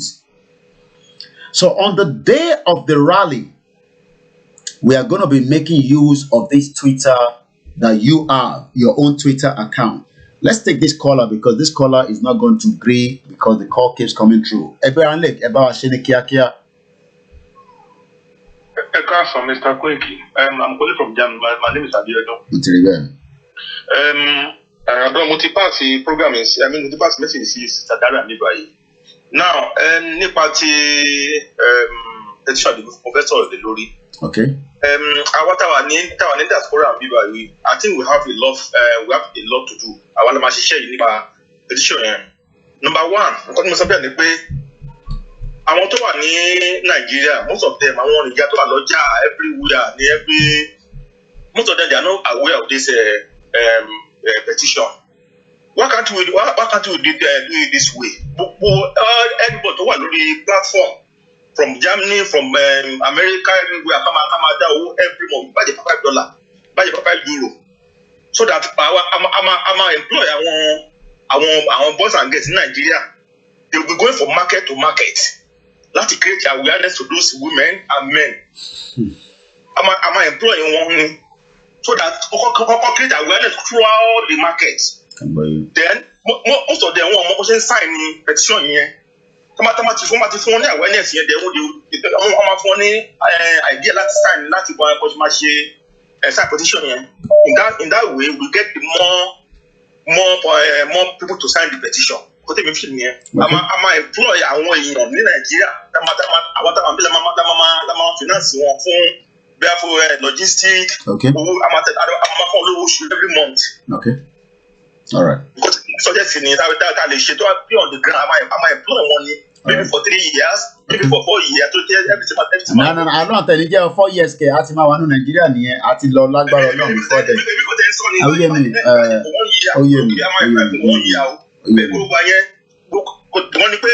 Every day, there would have been a coordination about okay. If you buy a fellow lane, you have a soldier by you, everybody will be going out every day to create an awareness and to inform them about the position. Nigeria will keep the advantage, you keep the advantage. Most of those women they are not aware of the petition. How easy to sign it. All right. I basically not lórí ẹ̀ but the gbogbo advice they give you, I won't take note of it. I have to let him go because because I have to go back to the conversation.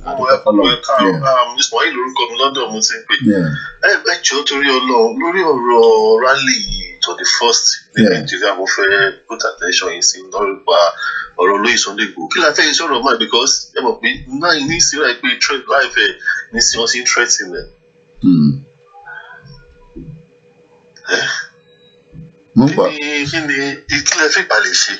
Well, threatening life anybody. Sherebo is just a gimmick. That's the government propaganda. Nigeria will go in flame. Should anything go, and I can assure you that I won't say more than that. Tabaro pe worry MK Abiola mumole, worry Chibola igi mumole, worry Delegiwa mumole. If worry Abiola mamawa kiloruko ya Abiola to pa yen na.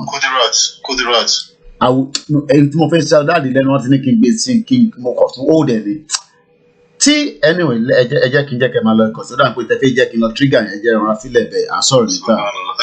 All right. I won't say more than that. Let's come back to this conversation. My question now is iṣẹ́ wo gan ni ìgbésẹ̀ táwọn Yorùbá World Congress gan gbé lórí ọ̀rọ̀ pọ́ọ̀lù yìí àwa gan là ń pariwo ìjà wọn gan pariwo ẹ̀. I'm talking about the national body because tí bá ní mò ń fa bàbá yìí wá sí orí broadcast nìsín àwọn kan ní fi bàbá yìí sílẹ̀ o fi bàbá yìí sílẹ̀ mo ò lè fi bàbá yìí sílẹ̀ because bàbá yìí ló lọ gbé wá sí UNPO ẹgbẹ́ wa sórí UNPO tán nísìn ẹgbẹ́ mi àwọn èèyàn sókè ẹ wá fi ẹ̀mí yẹn nísìn ó ń já tòlótòló. Bàbá náà wọn ò gbọ́ nígbà tí wọ́n ṣe ń tábì fún wọn ṣé wọ́n ti gbọ́ náà nísìn ni ṣé wọ́n ti release communique lórí ọ̀rọ̀ poll àti petition yìí ni. Let's say the fact. Ẹ fi ọ̀rọ̀ ti Sunday Igboho sílẹ̀ ọ̀fi ogun kíákíá ló fi dá sílẹ̀ yẹn ìta máa ṣe àmọ́ lẹ́sẹ̀kẹsẹ̀. Lọ́rọ̀ pé ọ̀rọ̀ MK Abiola tọ́pa tí gbogbo àpọ̀dákẹ́ ni. Eléyìí signal la máa send síta signal.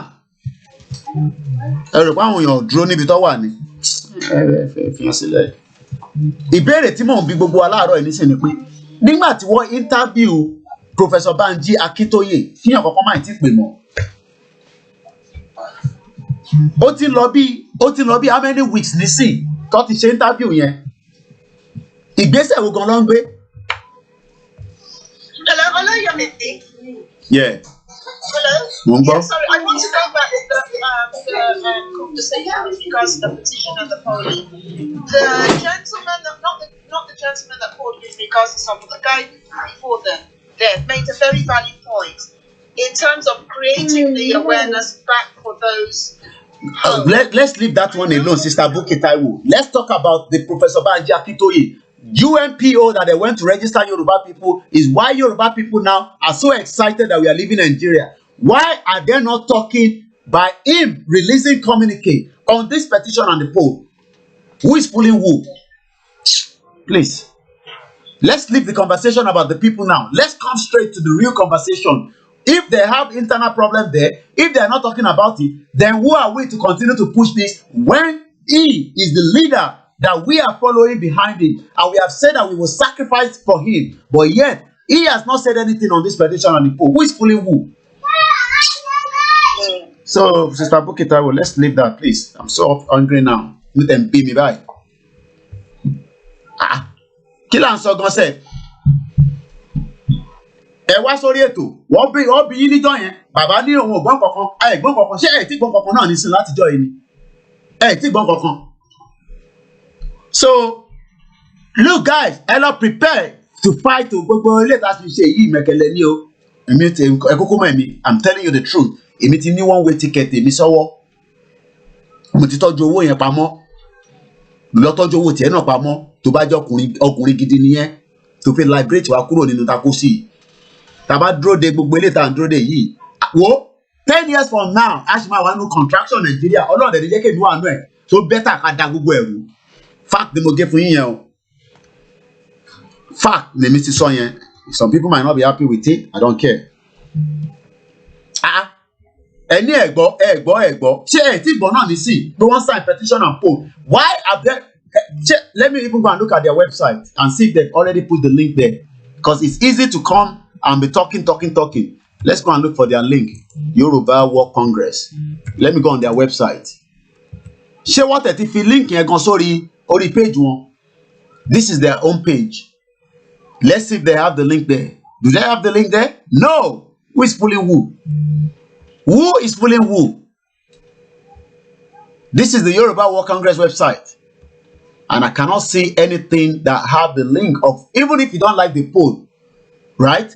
You like the petition. You don't like the petition. You don't like the poll. So which one do you like? Who is fooling who? So if he is saying that he has gone to UNPO on our behalf, then we are saying that we want to give him the backing of the numbers, but they are not promoting this. Who is fooling who? Let's take one or two more calls. Ẹ jọ̀ọ́ tẹ́ bá ti pè ẹ bá wa mute the background yẹn, please. Gbogbo wa la máa ń sọ. Hello. Ẹ tó ń pè á ti sọ fún yín ẹ jọ̀ọ́ à ń bẹ̀ yín ní gbogbo ìgbà ni kò ń ṣe lórí show yìí nìkan. It's not good when you are calling and you still want to listen to yourself. It's not good.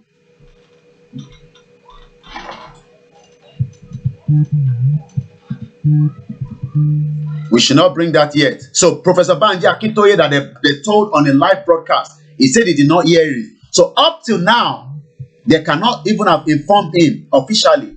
Who is fooling who? Let's go back again to the caller. Hello, Egberanle. orúkọ yín. Orúkọ tèmi Ibrahim Adélàyà ni. Ẹ bá a ṣe ní kíákíá. Ìkọ̀kọ̀ tí máa ṣe ni pé ṣé rí àwa tá a wà ní ìlú Èbó yìí, ó dàgbà ṣe ń rìn láì lórí pé kíní. Àwa ni only middle class tá a wà ní Nàìjíríà sìn, especially Yorùbá land. Ìkọ̀ tí mi máa advice ni pé àwa kan gbọ́dọ̀ kọ́kọ́ ní one strong leader.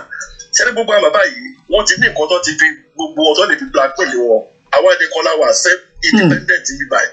So ẹ̀kú tá a gbọ́ lè ṣe fáwọn tó wà nílé because ẹ̀wọ̀ yìí wọ́n tá a distribute tá a kó sílé. Àwọn mélòó làwọn rich man tó kọ́ dìbò tẹ̀ sáwọn middle class dàbí. So àwọn alágbọ́dọ̀ kọ́kọ́ wáyàn kọ́ mi gbà gbogbo ẹgbẹ́ tá a dálẹ̀ yìí. Mi ò ní kó dáa because gbogbo ọ̀nà ló gba rope. Kò tá a gbọ́dọ̀ lé èèyàn kó tá a náà máa ní uniform something. Ẹ wọ̀ rọ́rá lítà ń sọ yìí. Tí o bá sọ ọ̀gbẹ́ni Sunday Igboho ni. Ní World Congress sọ lórí ẹ̀. Ògbọ́n dákẹ́. Wọ́n ṣe kọ́kọ́. Dákẹ́ lọ́lọ́. Ìkọ́nà tí fẹ́ ṣe ni mo wà ní so many group Lagos State wọ́n mọ̀ ṣé àwọn máa ṣe lé fún ṣọ́ọ̀gbẹ́ kìíní. Kò sí directive kò sẹ́nìtì. Kò sí directive kò sẹ́ gbogbo wọn sápamọ́ sábẹ́nu abẹ́nu. Because nísìnyí èmi sọ̀rọ̀ kan ṣé bàbá Akíntóyè wọ́n ti gbìyànjú ọ̀tọ̀ ọ̀rọ̀ Nàìjíríà ọ̀rọ̀ Yorùbá rè sísìn ó ti kọjá inú ọ̀mẹ́ni tó dáa tí bàbá tó bá sápá wò ṣe mọ́ àwa gbọ́ ògbọ́ mọ́. So àwa kàdé wà mí ìpítọ́ lọ kẹwàá ní ká ṣe wọ́n báyìí tá a lè ṣe. Èmi pẹ̀lú ọmọjù Fítọ́. Ọmọjọwọ́ bẹ́ẹ̀ ni ọmọjọwọ́ Ondo. Ẹ wọ ó làgbọ́n bá mi sọ̀rọ̀ because tó fún mi ní pé detail táwọn lè fi ṣe gbogbo àwọn kìíní pole yẹn about 1 million something. So èmi ló yẹ àwọn ará wa sí àfáàtì mi wá fún wọn níbi ẹyọ kọ̀ọ̀kan èmi ọmọ Èkó lè ní ẹ tó bá jọ ọmọ Ọ̀yọ́ kó register sọ́yọ́ ọmọ tó bá jọ ọmọ Òkú kó register sọ́mọ Òkú. Kó lè máa monitor kó lè máa support wọn. Kó ní kálukú follow state. Tó follow state wọn yes. Dáadáa tó lè ṣe fún wọn bẹ́ẹ̀. Ìkọ́ tó bá ní ìdíkọ́ ká support wọn ká bá jẹ́ káwọn olùṣèlú kọ́ ọba tẹ́ kékeré mọ́ wa lọ́wọ́. Because tá a bá wà careful àwọn olórí burúkú politician yìí wọ́n lọ jókòó síbi kan nísìn. Mo bá wọn sọ nìyẹn. Pẹ̀lú ògbọ́n náà gba ṣẹ́bà àjọjọ́ ṣe kí ni mítì kan tẹ́ gbogbo $100,000 èmi tún promise another $100,000 kí gbogbo wa gbìyànjú ní ìkọ́ tá a lè ṣe ìkọ́ tá a bá dìgbà lórí àbàbá yìí. Ìkọ́ tó ṣe Fábíọ́lá náà ló tún máa padà sí pé kí ni at the end of the day wá tún ṣe bàràbàràbà àdẹ ní time. Ní time èèyàn gbogbo àlà ń dàgbà. Bí ẹja wo ni pé ká lọ wọ èsì ara wa àwa pẹ̀lú àwọn kà lórí ẹ̀fà àyàdìkọ́ la bá tọ̀ kí ni símbọ̀ tá a lò erinmi lókun ìlà àwọn ará àbọ̀dún ló wà lórí ẹ̀ o wọ́n ti fọ́ọ̀kà lórí empire wọ́n bọ̀ ní western region nísìn. Àwọn tó ti dé tán. àwọn ẹ̀ṣẹ́ tọ́fẹ́ gba gbogbo ilẹ̀ wa ni kọ́ lọ wo history Ìbàdàn àwọn ìgbà ló ní Ìbàdàn tẹ́lẹ̀ o wọ́n bọ́ ṣe ń fọ́ ìlú kọ́ lọ wo history because ó kò tí ìyá wọn yàn bọ́ ṣe ń fọ́ ìlú wọ́n àfọ́tọ́ wájà gbogbo wa sí ohun IPP wọ́n á jẹ ìyàwó àbẹ̀sí ni wọ́n á máa rí ní ìmùgbé kí wọ́n láwọn rìsẹ́tù padà ìran Yorùbá lọ nìyẹn gbogbo àwọn bàbá ìta àbá àwọn sọ́tò láti gbogbo wọn ò gbọ́ tọ́dún lórí èèyàn kan wọ́n dárúkọ Abíọ́lá wọ́n dárúkọ Tinubu ṣé Tinubu máa ń dá gbogbo Yorùbá dúró ní ìjọ ọ̀nà bí Tinubu ló ń jọ ní Yorùbá ní ìsinsìn. Àwọn táwa ń lo ìbò ní ká wá mọ̀ nǹkan tá à ń ṣe é sìn tàbá kí ló bá bàbá kan ẹja àgbàgbé ẹ̀ àwa ní ká mọ̀ nǹkan tá à ń ṣe níbi báyìí sìn nítorí ìyá tó pọ̀jù àá ló jẹ wá. Àwa ni aláàrọ̀ ní òlókè ọya ẹni tó bá tó fún oníjókòó síbí báyìí. Àwa ni pressure wà lórí ẹ̀. Àwa ní pressure. Sọ àwa la láti push kiri jáde. Kò tó ká tó láàrin ọ̀sẹ̀ kan ẹ̀ máa ní oníkàlùkù mọ̀ èyí tó ń dá almost 26 billion èlò Nàìjíríà gan generate làwọn kó sílé àwọn dáhùn sílẹ̀ àwọn dá sánú síta. Wọ́n fi ń ṣe fàájì. Báwo ni bàbá òṣè ní sọ̀rọ̀ at least one congress yẹ kó máa sọ every 3 days. Bẹ́ẹ̀ni mama wa Rukayat we are getting old. Ẹ̀yà náà ọ̀dọ́ bíbá ni kẹ́tì pàdé. Àti ṣiṣẹ́. Báwo ni bàtẹ̀ ìsọ pé Ìbàdàn nìkan kó dúró gbogbo ilẹ̀ Yorùbá láti máa ṣe rally kò ń ṣẹ̀rọ Ìbàdàn nìkan. Gbogbo ilẹ̀ Yorùbá ni. Gbogbo ilẹ̀ Yorùbá. Mo pé kí mo wà lórí platform Lagos State wọ́n ní ọ̀hún ọ̀dẹ̀ ṣe lẹ́kọ̀ọ́ wọ́n lè ṣe. Kí ló ṣe tán lè ṣe lẹ́kọ̀ọ́ wọ́n ṣe ní ṣe lẹ́kọ̀ọ́. Ẹ̀ẹ́dẹ́gbẹ̀ẹ́ tó ẹgẹ́ keep leadership from ti gbogbo ìdákẹ́sí bẹ̀rẹ̀ ṣe kọ́kọ́. Tẹ́bá lọ ń dúró èmi ti sọ fún yín tẹ́bá lọ ń dúró de àwọn bàbá kan we are gonna be on a long thing. Ẹni Yorùbá dá àdùgbúlẹ̀jà ṣé dùgbúlẹ̀ nílé àwọn ohun ṣé tó wà lójú olúlẹ̀jà. Ẹ ṣé gan bàbá wa bẹ́ẹ̀ni ẹ ṣé gan bàbá wa. Ẹ̀rí ni ká jókòó létí sí káàgọ́ wá ní ẹ̀ṣọ́ ká yọjú èèyàn kan tó bá ṣe é ṣe ká lọ mọ́nì tọ̀tọ̀ kò sí tábà ẹ̀kọ́ táwọn kò fọ́ṣọ̀. Ó yẹ ká lè bá lẹ́nu kẹ́ni ká máa communicate ká bá sọ̀rọ̀ lẹ́kọ̀ọ́ ta kò sí. Gbogbo àwa anyway ẹ ká tẹ ẹ̀gbọ́ bàbá wa ẹ ṣé gan. Ọ̀rọ̀ ẹ̀ ṣé gan ni. Let me just calm down because if I go into I will just my head is already I can't just not understand what is going on. That's why I say prepare to fight. It's as simple as that. Mine is to fight. And don't tell me I am coming down. So if you think I'm saying here that we're gonna fight, we are coming down. But I have given myself 6 months force for this awareness campaign. By December, I will review everything that we are doing so far. From January next year, Eja lọ sí France, Egberanle. We're almost bringing the program to the end. We're almost there. Last call yẹn sọ pé tí àwọn bàbá tó yẹ àwọn YWC tó bá tẹ̀ máa ṣe mọ́ pé àti yarí. Àti wọ́dún ẹ̀. Eléyìí tá wà nínú ẹ̀ yìí ò ń ṣe àti wọ́n ṣòkòtò kan báyìí. Àti wọ́dún ẹ̀ lọ kò sí. A lè padà sẹ́yìn mọ̀ ẹni o ṣe padà sí. Iwájú ni ibi tá à ń lọ òun ló ti kílẹ̀ sí ibi tá a ti bọ̀. Ibi tá a ti bọ̀ ti yọ ó ti jìnnà jù. Ibi tá à ń lọ là ń wò níwájú wa yìí. Àwọn YWC kọ́ bẹ̀rẹ̀ sí ní sọ́mbà ẹ̀ wọ́n lè ti gbogbo èèyàn síta kọ́ lọ́kọ̀. Wọ́n lè pa gbogbo wa.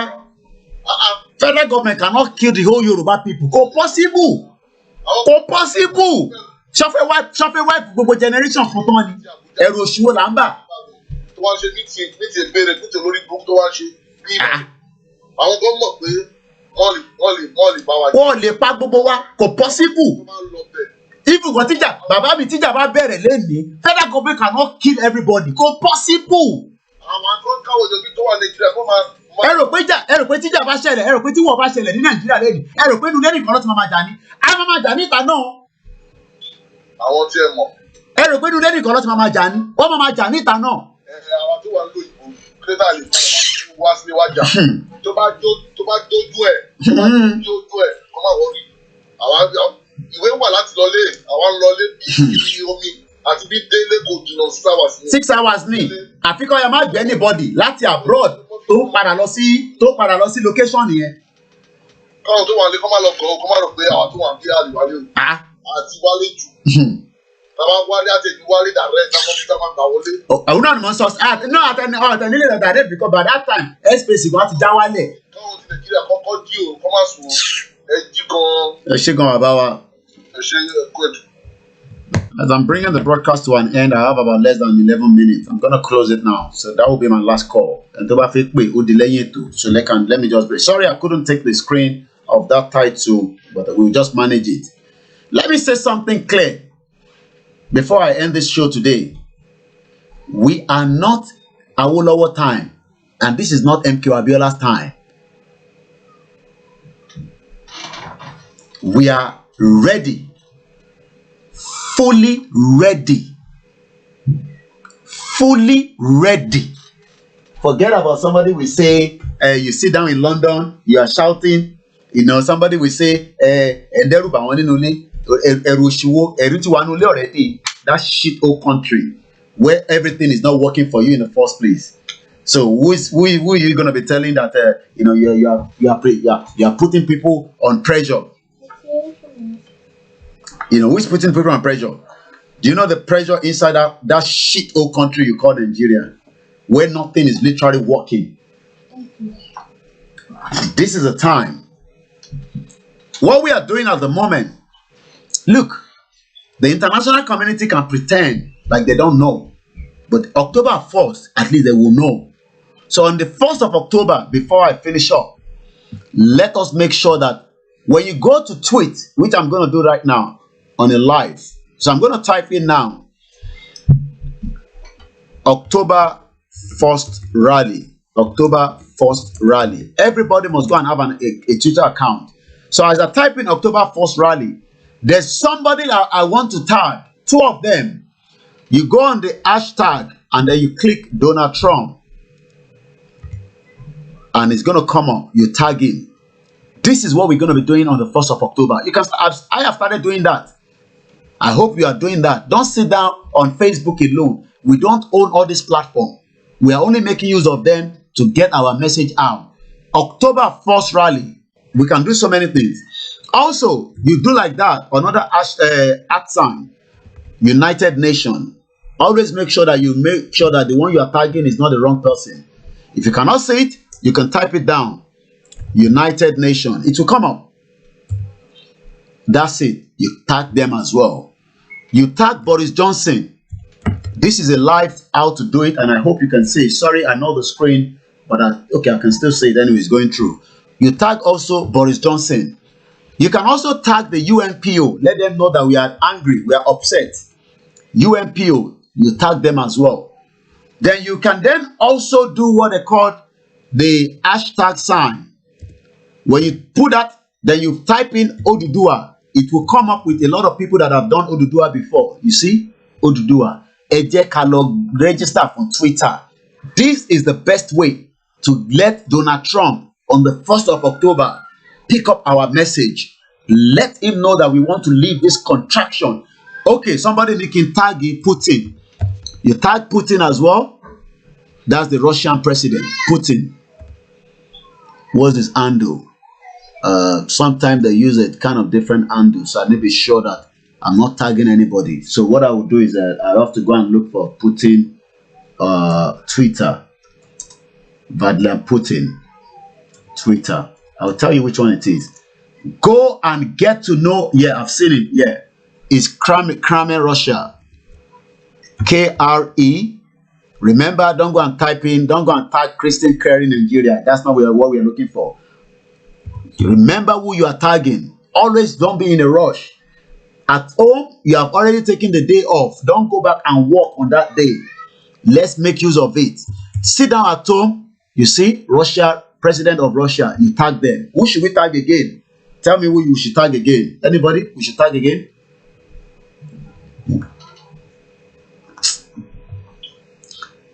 1 minute, 1 minute. Egberanle, torí pé we are closing and I'm just finishing it up. Baba.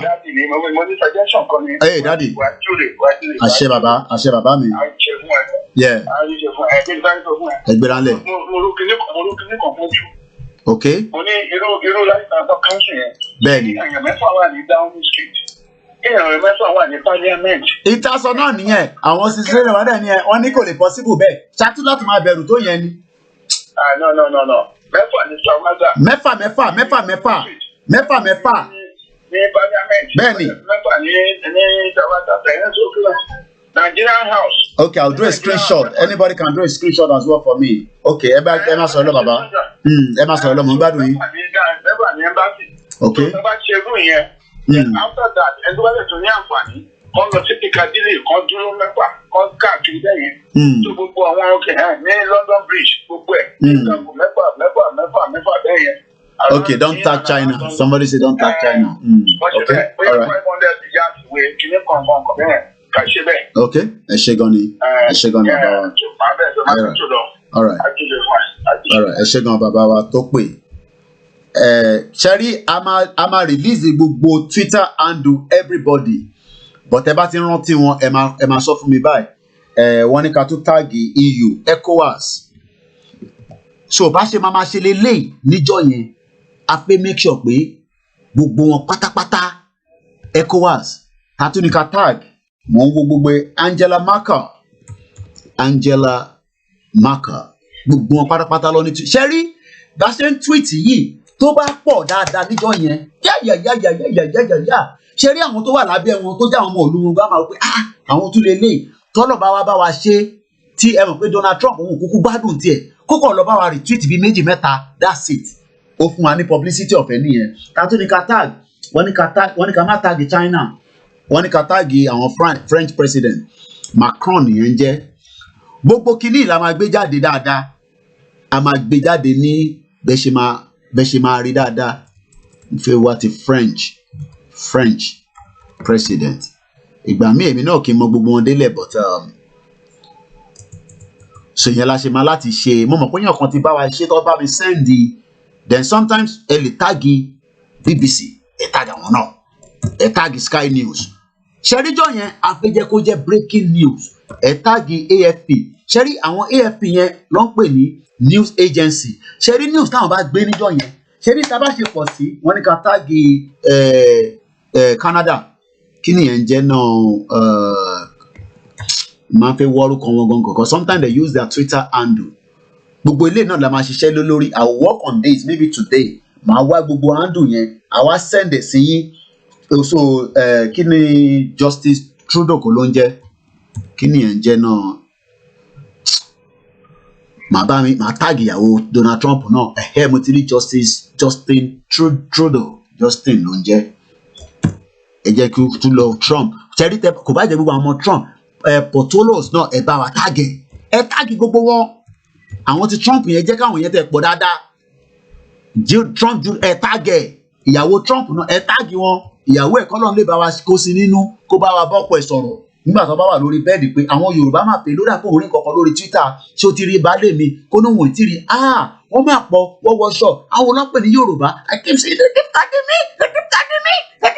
akọni àwọn ti Biafra náà fẹ́ lọ Nàìjíríà ó lé gbogbo wọn ni àti lọ nìyẹn wọ́n ní ká táàgì Brazil so ṣe rí eléyìí tá à ń ṣe yìí wàláyì ẹ mọ kí ni Brazil president kí lorúkọ ẹ jẹ́ ń lọ wá lórí Google torí I don't know all so Brazil president on Twitter Brazil president so ẹ̀yin náà ní sìn ẹ jẹ́ ká máa ṣe kínní kó pọ̀ léraléra ìyẹn ló máa fún wa lọ́nà lọ kò ṣe pé kó jókòó kó rò pé Koiki Media gbogbo media nìkan iṣẹ́ ìgangan nísìn ṣe pé iṣẹ́ gidi lélẹ́yìn nísìn this is what we do ẹ̀yin lọ sórí Twitter ẹ̀rọ àwọn Biafra yẹn ibẹ̀ lọ máa sùn sí Nnamdi Kanu kò tẹ̀ kúrò lórí Twitter a tún lè táàgì hashtag lula yẹn ó dà ń porúkọ àwọn ti hashtag ṣẹ́rí hashtag yẹn lomi ò mọ ṣẹ́rí lomi kan jókòó sórí Facebook ó kàn ń wo oríṣiríṣi ó máa àǹfààní tí Twitter ń ṣe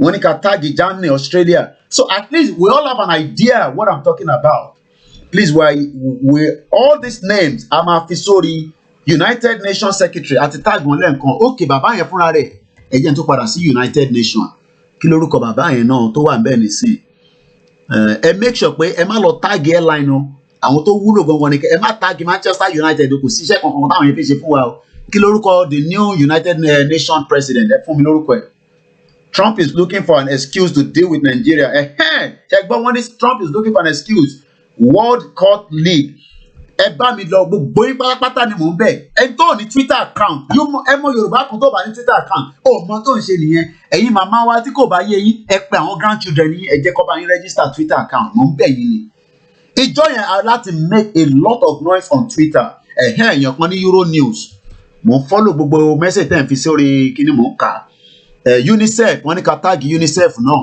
gbogbo àwọn tó máa pity wa ẹ táàgì wọn Amnesty International ẹ táàgì wọn ti Nàìjíríà ni o ti international ni ẹ táàgì wọn tatu ni ẹ táàgì Fox News ẹ táàgì wọn Fox News gbogbo news all over the world ẹ táàgì wọn even CNN ẹ táàgì tó bá wá dé stage kan a sọ fún yín pé nọ́mbà yẹn ti ń wálẹ̀ ẹ tún padà lọ ẹ tún ṣe míì ṣé ní gbogbo àwọn tá a fẹ́ táàgì yìí nísìn tí bá send the message then ẹ tún àwọn tó jẹ́ Odùduwà náà kọ̀ọ̀kan àti láwọn tó jẹ́ Odùduwà kọ̀ọ̀kan náà ẹ lọ wá wọn ẹ táàgì wọn Odùduwà nation ẹ táàgì wọn náà ó ti sọ pé mo ti kọjá díẹ̀ màá wá yọ kúrò nínú ẹ̀ màá wá ṣẹ̀ṣẹ̀ kí ni màá wá send ẹ̀ tweet ṣe rí tweet tí mo send nísìn right mo fẹ́ wo èèyàn mélòó ló máa lọ retweet ẹ̀ nísìn ká tó kúrò lórí fọ́nrán how many people will go there now and retweet ẹ táàgì Interpol. Now I want everybody now to go on my page. This my tweet. Tí mo ṣe fi síbẹ̀ nísìn. Ẹ wá bá wa lọ retweet ẹ̀. I will not leave this conversation until we go and see how many people are going to retweet. Afẹ́mọ̀ tó máa kọ́kọ́ lọ bá wa retweet ẹ̀. Èmi ti fi síbẹ̀ nísìn 16 seconds ago. Afẹ́ lọ wẹ̀ tó máa bá wa lọ retweet ẹ̀. I am watching now live. We are live here now. So ìyàn kan ti bá wa retweet ẹ̀. Ó di ìyàn kan. How many people are going to retweet? There's no point saying we have 10,000, 6,000 watching us on Facebook. Go and do the same thing on Twitter. We need it. Don't sit down on Facebook. We don't own Facebook. We are only helping him to make more money. Only one person so far have done a retweet. That means nobody has a Twitter account. You see? Go on Olayomi Koiki. Let me bring the tweet so that you can see it properly. Let me go on my page back. How many people now will go and help us to do a retweet? Ẹ lọ wo àwọn Biafra ibi táwọn máa ń jókòó sí ni àwọn kúrò lórí Twitter. They don't leave the Twitter, they don't leave it. Ó di èèyàn méjì. I am sending the link of the tweet. I want us to go and do the retweet. Go and do the retweet. This is what we're going to be doing on the 1st of October. I have sent it to the YouTube. I have sent my link to the YouTube. Also, I will follow you. You follow me as well. Let us make you. Somebody should help me to go and post it on the Instagram because I cannot do it from here. So I am following now the conversation now. Go and do the same thing. Don't think that we are going to go without a fight, but we can go peacefully if we do all these things. Only one person, 2 people have helped us to retweet. Only 2 people. So this is how we're going to do it. And we can start now. It doesn't have to be October 4th. 6 people have helped us to retweet. Can we push the number up? 6 people so far. Let us remember the petition. Let us remember the poll. 11 days. Are we going to tell the world that we are ready? 7 people. Even somebody said love. 6 people did not put love on it. 1 person has even put a comment on it as well. Thank you very much. Yes, Nigeria has expired. That is according to United Oduduwa Republic.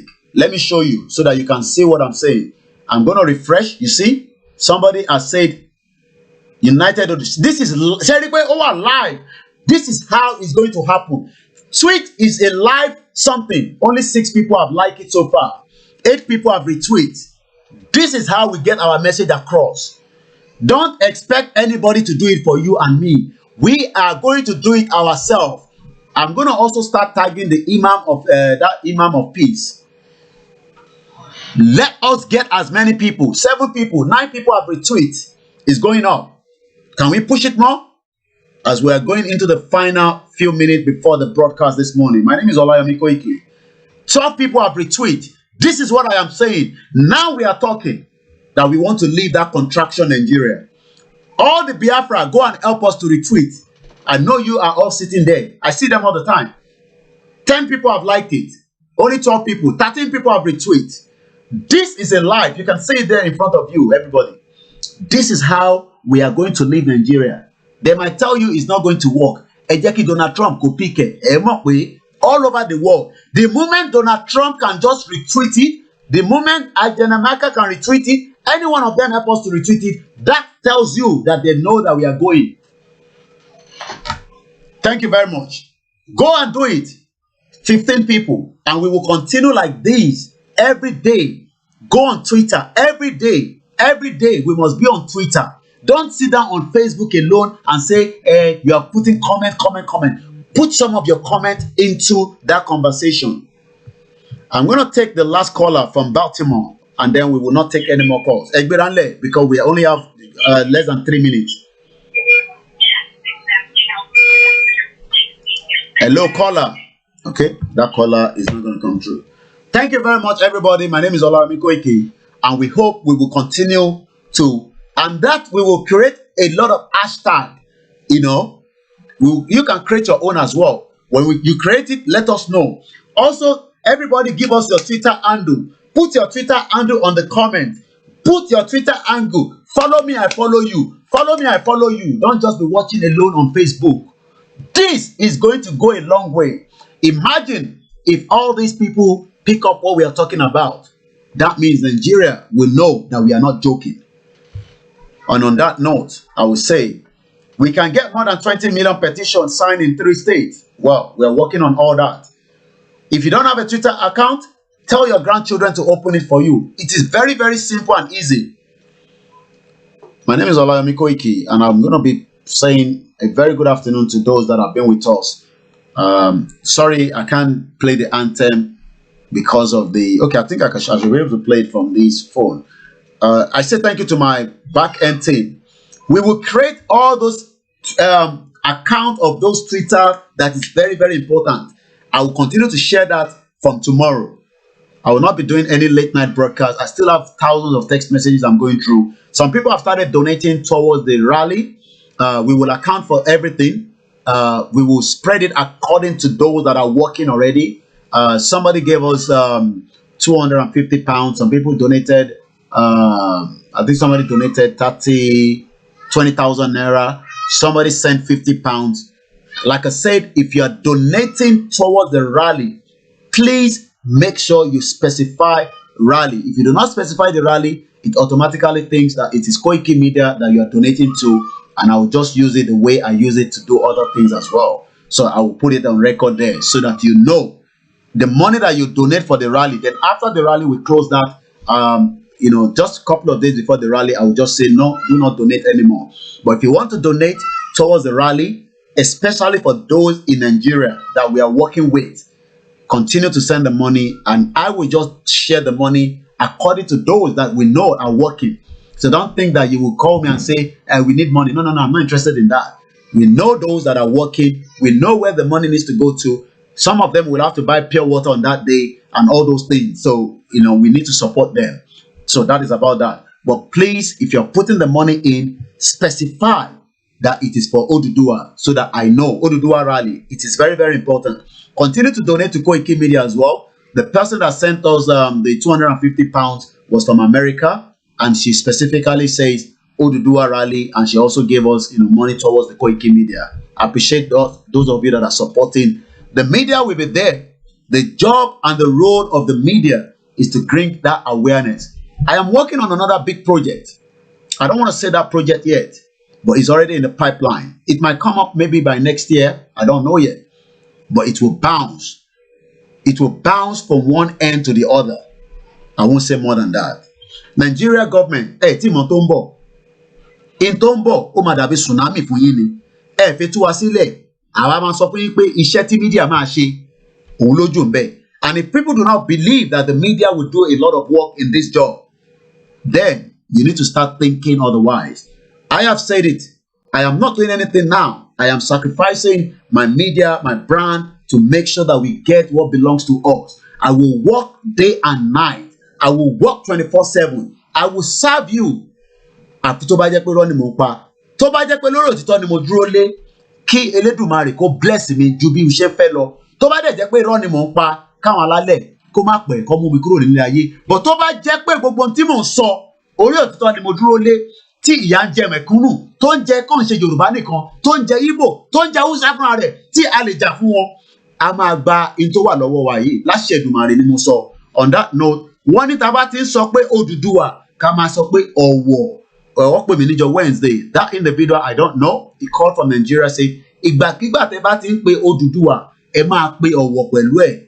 So have a very good afternoon. My name is Olayomi Koiki. Send me your Twitter handle. Send me on WhatsApp. Put it on the comment. I will read the comment later on, and I will add you as well. Follow me, I follow you. That is what we're gonna do. Nigeria at the verge of breakup. We will tag New York Times. We will tag Washington Post. Anyone you remember, tag them. Let them know that there's a rally coming up.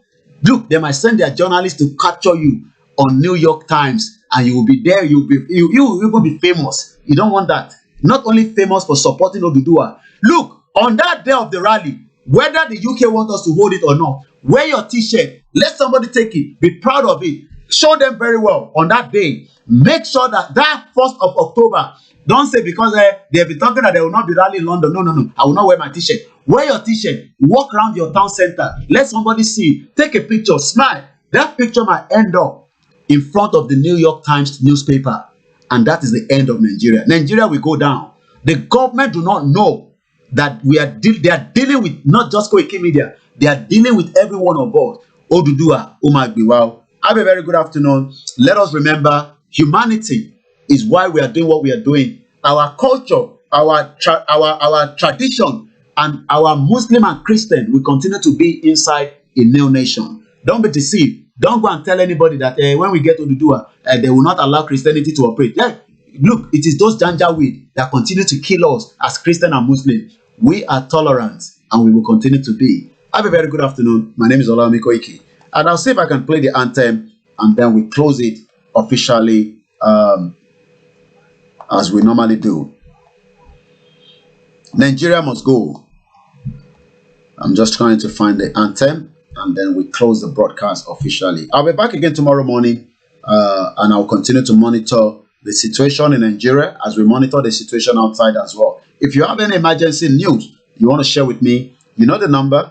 Do call me. +44 75 94 05 09 79, and I will be there to continue to serve you without being compromised. Let me tell you something. Nigeria is dead. The government is scared. They are shitting in their pants. I know that. Aso Rock is shaking like this with what we are doing. Let us keep the pressure. The pressure will collapse Nigeria without a bloodshed. Have a very good afternoon.